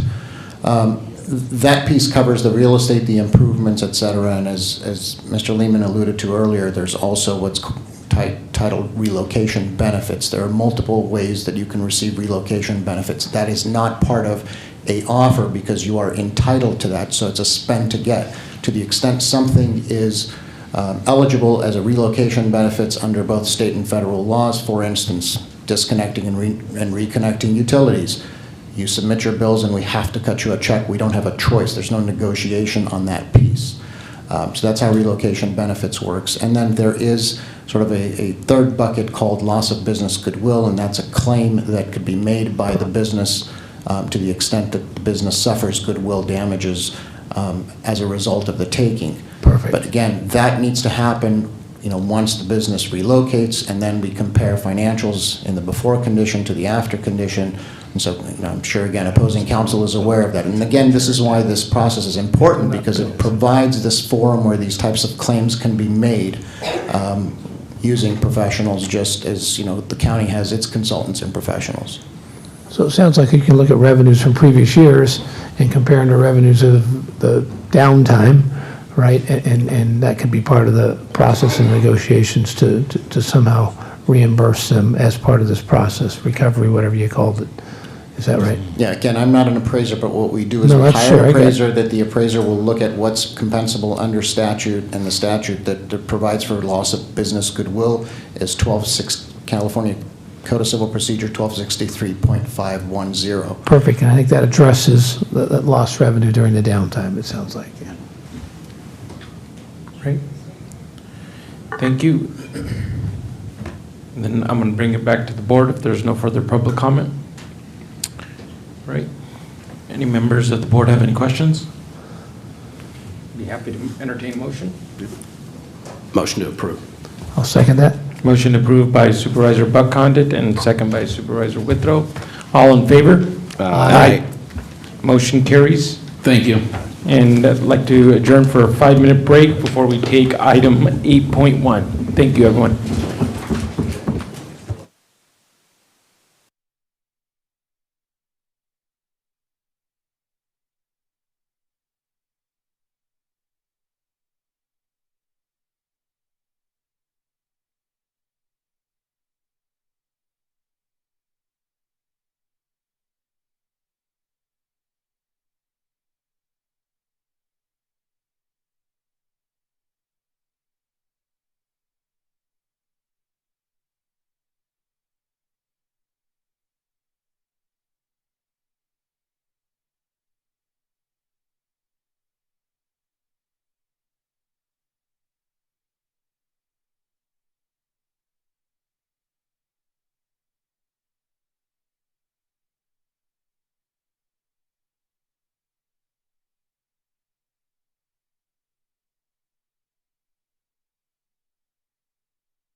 All right. Thank you for being patient and giving us an opportunity for a 5-minute break. Next item is item 8.1, public hearing. I call the public hearing to order to consider the Planning Commission's recommendation of the approval of the cancellation of the adopted development agreement for PLN 2018-011 Natural Remedies Consulting. And the staff presentation will be conducted by Jeremy Ballard and Erica Ignacio. Yeah, so we have another Levine Act conflict here. It's not exactly conflict, but out of abundance of caution, Chance Conduct will step out. The applicant has made a contribution to the supervisor, but has reduced it to $250. But out of abundance of caution, he's going to step away from this decision. With that, All right. So we'll proceed forward without Supervisor Condit. All right. So good evening, Vice Chair Greatwald, board members, CEO Hayes, County Council Bowes, Jeremy Ballard, Senior Planner with the Planning Department, and I'm here with Deputy Executive Officer Erica Ignacio to present the cancellation of the development agreement for Natural Remedies Consulting, Inc. And before we get too involved here, I'm going to have Erica step in. She's going to give us a little bit of overview of the cannabis program. So again, we just wanted to give you an overview for the benefit of the public. In November of 2016, the voters passed Prop 64, which made it legal for individuals to use and grow marijuana for personal use. And it also implemented the sales and taxation on commercial cannabis effective July 1st of 2018. In September of 2017, the board approved the development of a commercial cannabis strategy for retail, cultivation, and other activities.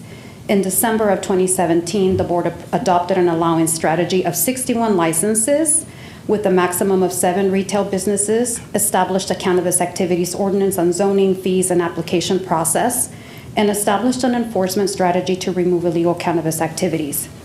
It's a revenue source to fund the county's enforcement strategy to eradicate any illegal cannabis activities in the county, which brings in approximately $3 million. In December of 2019, the board held initial public hearings and began approving development agreements, which is a contractual agreement between a municipality and the owner of the real property relating to development or redevelopment of that property. As of December 18 of 2023, we have 17 development agreements that are active, 9 that have been mutually canceled, a total of 31 active licenses, and 30 remaining licenses that have not been issued. We have 10 cultivation mixed light, indoor, 4 nursery, 7 distribution, and 3 manufacturing. That's the breakdown for the current licenses that we have issued. The Commercial Cannabis Program Committee is made up of code enforcement, county council, and planning, and this helps us maintain oversight of the development agreements. We meet on a weekly basis. We discuss the operators and their current status, any outstanding issues. If there are any issues, we discuss and we issue a notice of default and refer the DA to the county's planning director for action in accordance with the DA and the county code, which was the case with Natural Remedies. This is just the process that we currently use to identify when we move forward in making the referral. So if the development agreement is compliant, there's no issue whatsoever, obviously. But when there is no compliance, we issue a notice of failure to be issued within a day of them not meeting certain expectation. They can go on ahead and either cure the compliance and then, or cure the non-compliance and become compliant, or we proceed with the rest of the process there, and I'm not going to go to all those details, but just know that we do have a process in place. Okay, so back to the specific item before you, which is to cancel the adopted development agreement of a commercial cannabis operation that included retail, indoor cultivation, distribution, and manufacturing activities. The cancellation is due to non-payment of fees required by the adopted DA. The project site is located at 5272 Jerusalem Court, north of Kiernan Avenue in the Modesto area. The site is surrounded by light industrial development and low traffic generating commercial uses in all directions, and the city of Modesto is to the south. The project site is developed with a 12,000 square foot warehouse building that includes a total of 4 suites with NRC occupying all 4. The board approved the commercial cannabis activities including in 2019, which included the retail, cultivation, distribution, and non-volatile manufacturing. So as I said, the board approved this particular operator on December 17th, 2019. The DA itself, along with outlining operating conditions and procedures for operations, two of the main components of each DA for commercial cannabis operators were the community benefit rate, which is a fee that is collected to be used for enforcement activities of illegal cannabis throughout the county, and the community benefit contribution, which was collected to be distributed to local community charities and be utilized for public improvement projects. The annual community benefit rate fee is paid quarterly and by the type itself. For NRC, their indoor cultivation activity fees were $30,000 annually. That included for up to 5,000 square feet of canopy space. Distribution was a fee of 3% of gross receipts. Manufacturing was set to 8% of gross receipts until 2023, then a minimum of $50,000 or 8% of gross receipts, whichever was greater. And for retail, the fees range from $390,000 to $470,000 or 8% of gross receipts, also whichever was greater. To the county's knowledge, at the time of approval, only retail activities had commenced. During the first 2 years of the DA, NRC has paid the county a total of $1,354,068 for retail activities. The community benefit program was terminated by the Board of Supervisors in 2022. At that time, NRC had paid the full total amount of $128,375 to the county during that period. So on August 11th of last year, 2022, the operator requested and the county agreed to mutually amend their development agreement to lower the community benefit rate for retail activities to $261,300 or 8% of gross receipts. Although the process began in 2022, delays in the applicant completing permitting requirements for improvements to the existing building delayed the continuation of the DA amendment itself. During this period, the applicant ceased to make community benefit rate payment to the county, starting in Q2 of 2022, which then accumulated to debt with the county. Despite the debt, the county decided to move forward with the amendment process to complete the request, and a public hearing was held with the Planning Commission on June 1st of 2023. Ultimately, the Planning Commission provided a recommendation of approval to the Board of Supervisors for the amendment on a 6-2 vote. Subsequent to the Planning Commission meeting, the county had learned that the applicant had commenced cultivation activities beginning in Q3 of 2019. Although permitted to cultivate and included in their current DA, the applicant never informed the county of their commencement, nor did they pay any of the established fees associated with the cultivation. With track and trace records and the rates established by the DA, the county generated an invoice to the operator for cultivation activities on July 12th, 2023. No payments had been received by the operator for that. Thus, the DA amendment was placed on hold and had not been heard by the Board of Supervisors. Additionally, the Planning Commission was presented an update to the commercial cannabis program that included all of the adopted commercial cannabis development agreements on August 3rd, 2023. The presentation included the county's annual inspection results of each business from 2022 and delinquent operators. NRC's delinquency was included in that update, and obviously they were made aware of their delinquency not only with the fees, but there were other issues that were addressed in the annual inspection related to operating procedures and things of that nature. So with the fees in mind, or the debt in mind, on August 30th, 2023, the county notified the operator of their default with the terms of the development agreement, and that the CEO's office had referred the default to the planning department for action. The operator had been notified of their previous failures to pay the required fees for each quarter. Referred to the planning department in accordance with Title 22 of the county code and Section 15 of the development agreement, the process for the cancellation of the DA began. Also in accordance with Chapter 2208-020 of the county code, cancellation of a DA for noncompliance may be requested by the county provided a public hearing is held in conformance with state law. Additionally, Government Code Section 65865.1 allows the cancellation of a development agreement if it can be found The terms of the development agreement have not been met by the operator. As stated in Chapter 220820, during the public hearing, the operator must demonstrate compliance with the DA to both the Planning Commission and the Board of Supervisors. If not shown, specifically the Board of Supervisors can begin cancellation proceedings or recommend terms and conditions to remedy the non-compliance. So originally, the Planning Commission was to consider the DA cancellation on October 5th, 2023. However, after publishing of the report, the applicant had informed the county of a potential sale of the business, which would remedy the outstanding debt. Staff agreed to continue the item to meet with the applicant and the potential buyer, which took place on October 18th.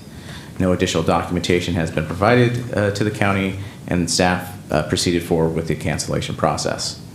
The Planning Commission held a public hearing on November 2nd, 2023. The applicant's representative, Matthew Clark, spoke in opposition to the item, asking for additional time for the company to sell the business, and that they had found that there's difficulty finding a buyer under the NRC's current circumstances. Consequently, no one spoke in favor of the cancellation, and ultimately the Planning Commission recommended the board approve the cancellation on a vote of 8-0. Following the Planning Commission meeting, the county had learned that the operator had also begun manufacturing of commercial cannabis without notifying or paying the required fees in accordance with their DA. And like with cultivation, manufacturing is permitted by NRC's land use permit and is covered under the DA. The operator acknowledging the manufacturing had begun in Q1 of 2023. Thus, in accordance with the rates of the DA, the county notified NRC that an additional $178,514 had been added to their total balance. During this period after the Planning Commission, NRC made the county aware of another potential buyer on December 4th, and the county met with this buyer on December 13th, 2023. At this time, the potential buyer has indicated to staff that they do not intend to move forward with the purchase of NRC, so thus we're again continuing with this process. So, and then lastly, after the Planning Commission meetings, NRC has made 2 partial payments to the county for the outstanding debt of $21,187 and $19,688 respectively on November 16th and December 5th. So in terms of environmental review for a development agreement cancellation, a negative declaration was adopted during the time of the original approval for the use permit and development agreement. CEQA guidelines state that where it can be seen with certainty that the activity in question would have no possibility of a significant effect on the environment, the activity is thus not subject to CEQA. In this case, the cancellation would remove authority for development from this parcel. Therefore, no impacts are anticipated, and that staff believes that the action is not subject to CEQA. And I'm going to hand this back over to Erica to kind of recap things a little bit. So again, just to summarize, as outlined on this table, the NRC's DA was approved by the board on December of 2019. NRC's last full payment of quarterly fees was for Q1 of 2022, which was made on May 23rd of 2022. The Planning Commission approved NRC's request to amend the DA fee structure on June 1st of 2023 by a vote of 6-2. On July 12th of 2023, additional fees were assessed to the outstanding balance due to unreported cultivation activities, which began in Q3 of 2019. On August 24, 2023, NRC was referred to the planning director to review noncompliance due to unpaid fees. On November 2nd of 2023, the Planning Commission considered staff's recommendation to cancel the DA due to unpaid fees by a vote of 8-0. On November 8th of 2023, based on the information shared by NRC at the Public Commission hearing, additional fees were assessed for unreported manufacturing activities, which commenced in Q1 of 2023. On November 16th of 2023, NRC made a partial payment of $21,187. In December of 2023, NRC made a partial payment of $19,688.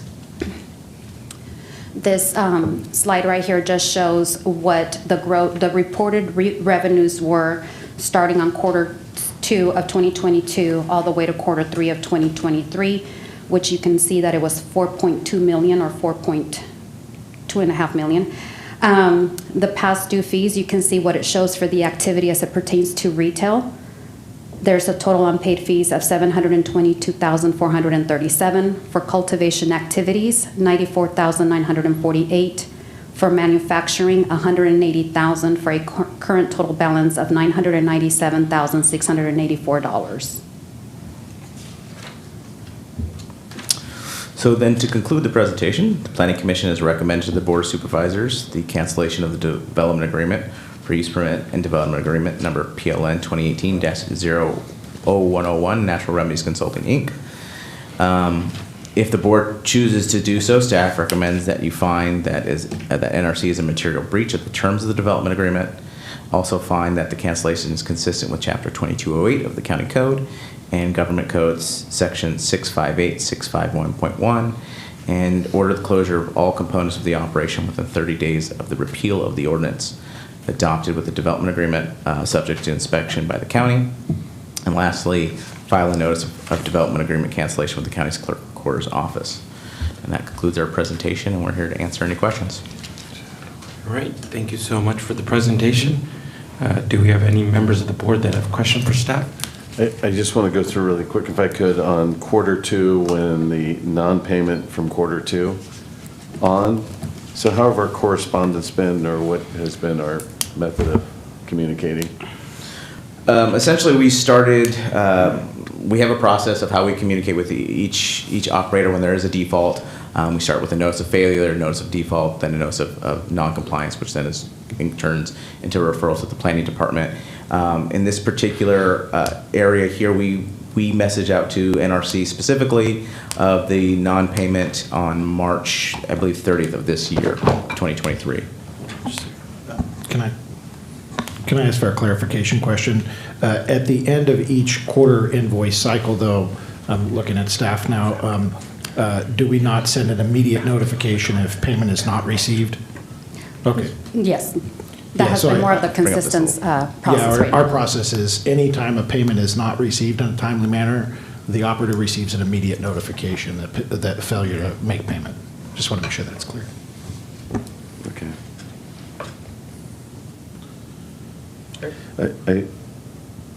When the DA flat rate, development agreement flat rate, went from 107.5 to 112.5. Can you just remind me why that little increase, $5,000? Are you referring to attachment A or 1? Yes. Yes, attachment 1. So fourth quarter of 21 was 107, and then the first quarter of 22, it went up $5,000. I believe generally that, I mean, with all development agreements, we had escalator clauses for each year. So if I'm remembering correctly, that would have captured that, yes. Makes sense based on what I see from before. Okay. Yeah, all right. All right, any other questions by members of the board? Seeing none, I'm going to take it out to public comment, and I have a public comment card from Matthew Clark.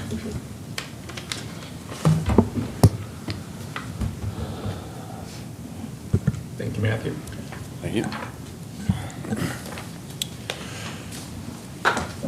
Members of the board, Mr. Chairman, county staff, my name is Matthew Clark, and I have the honor of speaking today on behalf of Natural Remedies Consulting, whose development agreement, as you just saw, you have been recommended to cancel.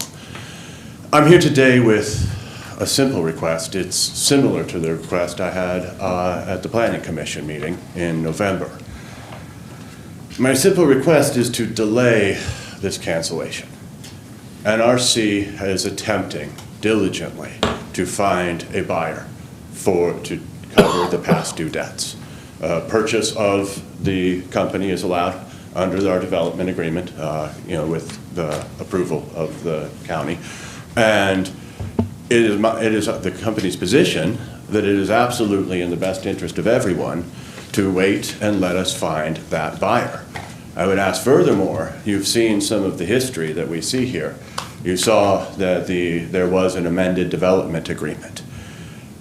NRC received inconsistent messages from staff about the amount that they would be willing to accept. And more importantly, honestly, NRC has attempted to sell the company for the full $997,000 or whatever it was. I'm sorry if I don't have the numbers exactly, but the close to $1 million, thank you, that we see there. We haven't found any interest in that range. We have, however, as you've seen, there are 2 buyers that have come forward now, 2 potential buyers. They have both been interested. They're not as interested at that range. They are, however, more interested at the amended development agreement level, which is closer to $600,000. One of them had a simple request to move the retail license to potentially a more beneficial location with more foot traffic, et cetera. And the message that we've received from both potential buyers is that there was a demand to immediately pay all back dues before any significant negotiation could occur. And we would just like for you to instruct your staff to help us to sell this company by creating a clear number for what the amount due is and the amended development number, because that's a number that better reflects the value of the company. That number was chosen after negotiations with staff because of a critical problem, which is that NRC simply cannot afford the payments that were created under the Community Benefit Program.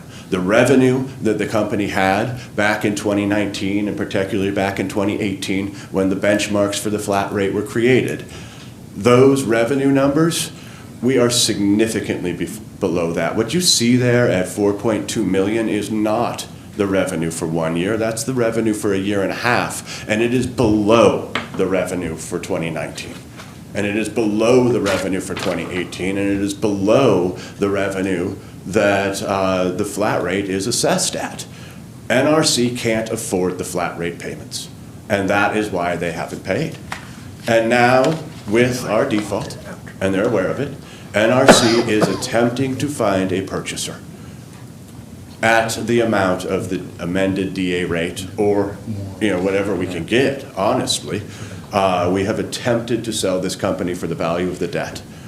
The time frame for this sale is bad. Between the October harvest in the cannabis industry and the typical end of the fiscal year, which is coming in a week or 2 here after the holidays, it is not a time of growth and expansion in the agribusiness sector generally. These companies are at the bottom of their cash flow availability, and they are not thinking about expansion. However, we have heard from the buyers we've brought so far and from additional buyers, another of whom came to us today saying that they intend to make an offer within a week. These people, we've heard repeatedly from them that they would strongly prefer to discuss this starting in Q1 of next year. Meanwhile, this company is not out of compliance in any significant way other than the non-payment of fees, and our state license is going to expire on January 16th and no longer be valid, and NRC plans to, as we have already begun doing, winding down this business. There is no reason to stop us now and cancel this development agreement when this company will shut down quietly and sell to a new investor or a new owner who will take over, who will pay these back debts, and who will proceed with paying the future payments under the development agreement through the end of the year. Your new development agreement renegotiation cycle begins in April, if I'm correct, and a new buyer would slide right into that opportunity to begin the renegotiation of a new DA for a new cycle going forward.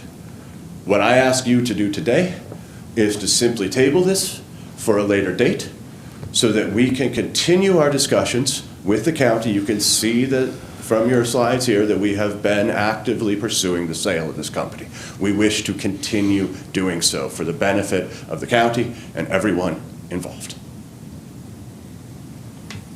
Great. Thank you. Thank you for your comments. There's any other public comments? All right, seeing none, I'm going to bring it back to the board for any additional questions. Just a couple, possible. Yep. couple questions if I could. I'm not the guy probably be asking these because if it was up to me, we would shut all these down. But just for the sake of argument, so the transferability of these, remind me again how that works. So essentially, the development agreement has a a clause that allows for transfer or assignment of a new owner, which we've established a process to do that, to basically establish a new owner operator within the development agreement itself. Right, and so we go through the whole approval process of that. Yeah, we would go through background checks, other processing fees, and everything of that nature. We've kind of, established that. So that would all have to happen before a sale could take place, I would expect. And then could we lien then the sale through escrow? Could we be able to lien the sale to get our taxes, to get what's owed to us out of that? That I don't know.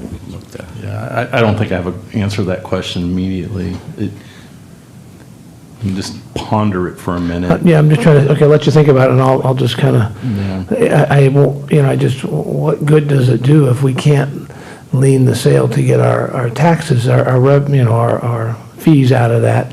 And what good does it do for us to let a sale take place and then we still have to chase after the individual that got the proceeds from the sale? So I guess that would be my first question. Okay, if we're going to give more time and let this happen, and particularly for a seller to come along and buy, we've got to make sure we have the ability to lien that sale. I don't think we would be able to, because we don't have a judgment against them. All we have is a contract claim, and I don't think we can lien a bald contract claim. So we can't have back. I don't like giving advice in open session, but that's my immediate thought. Okay, so I just don't know where the benefit is for us to, because we're still in the same boat. We're still looking to try to chase after money. And then the other question I just have is how did it get so far behind?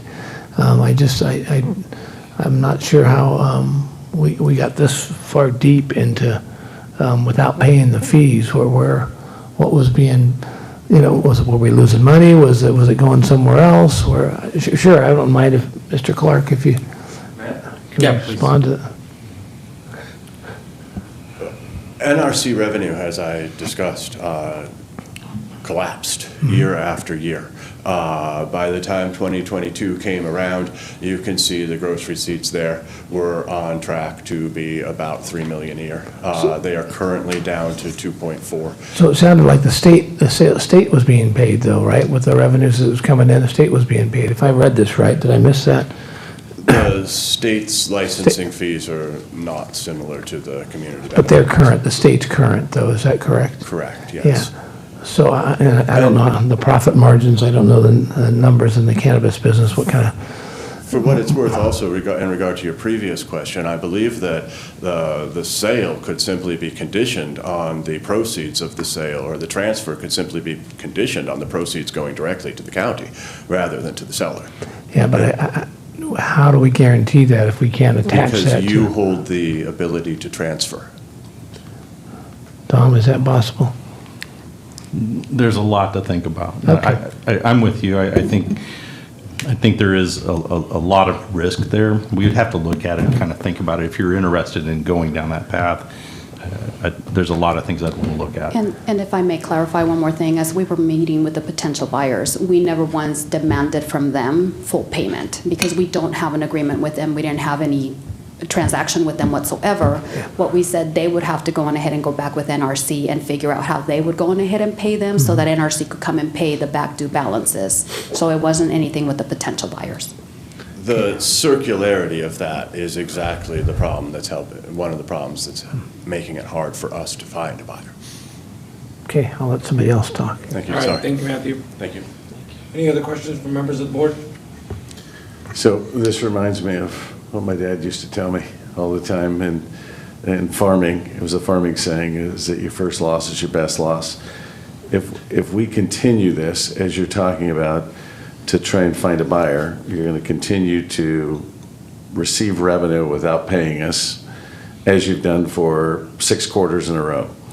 And that seems all right for you. It seems really bad for the county. And that's the issue here. There's no way we can condition, you're right, because they wouldn't get a license. I do agree with you that they wouldn't get a license, but the number on the right-hand side is going to grow, continue to grow, and it makes the business less viable for a sale. And again, we have some businesses that are attempting to pay and something. Maybe we disagree with how much they're paying, but to go this long, keeping the state whole, and I understand why you might have done that, but making no payments to the county other than the two you just made last couple of weeks doesn't compute with me, because the money's going somewhere, even if it's at a reduced rate. And so I'm going to struggle with this one. I have the same comments, Vito. I couldn't have said it any better than you right there. If there was an attempt to make payments other than just a few weeks ago, I might consider something, but nothing. All right, so if there's no further comments, I'd entertain a motion. So moved. So I'm going to recommend all staff recommendations. Second. All right, so I have a motion from Supervisor Chiesa and a second from Supervisor Buckcondit. All in favor? Aye. Aye. All right, motion carries, and that'll end the public hearing. And now we proceed forward to item number 9, correspondence. This board has received the correspondence and claims as noted on the agenda. Acknowledge receipt of correspondence and refer as recommended on the agenda. Do we have any Board of Supervisor reports? Not tonight. No, not tonight. All right. And any legislative, fiscal, and management reports from the Chief Executive Officer? We'll come back to you at that first meeting in January and tell you all about the state budget. I think we've tried to keep you up to date offline, just with respect to curtailment of significant expenditures in state departments.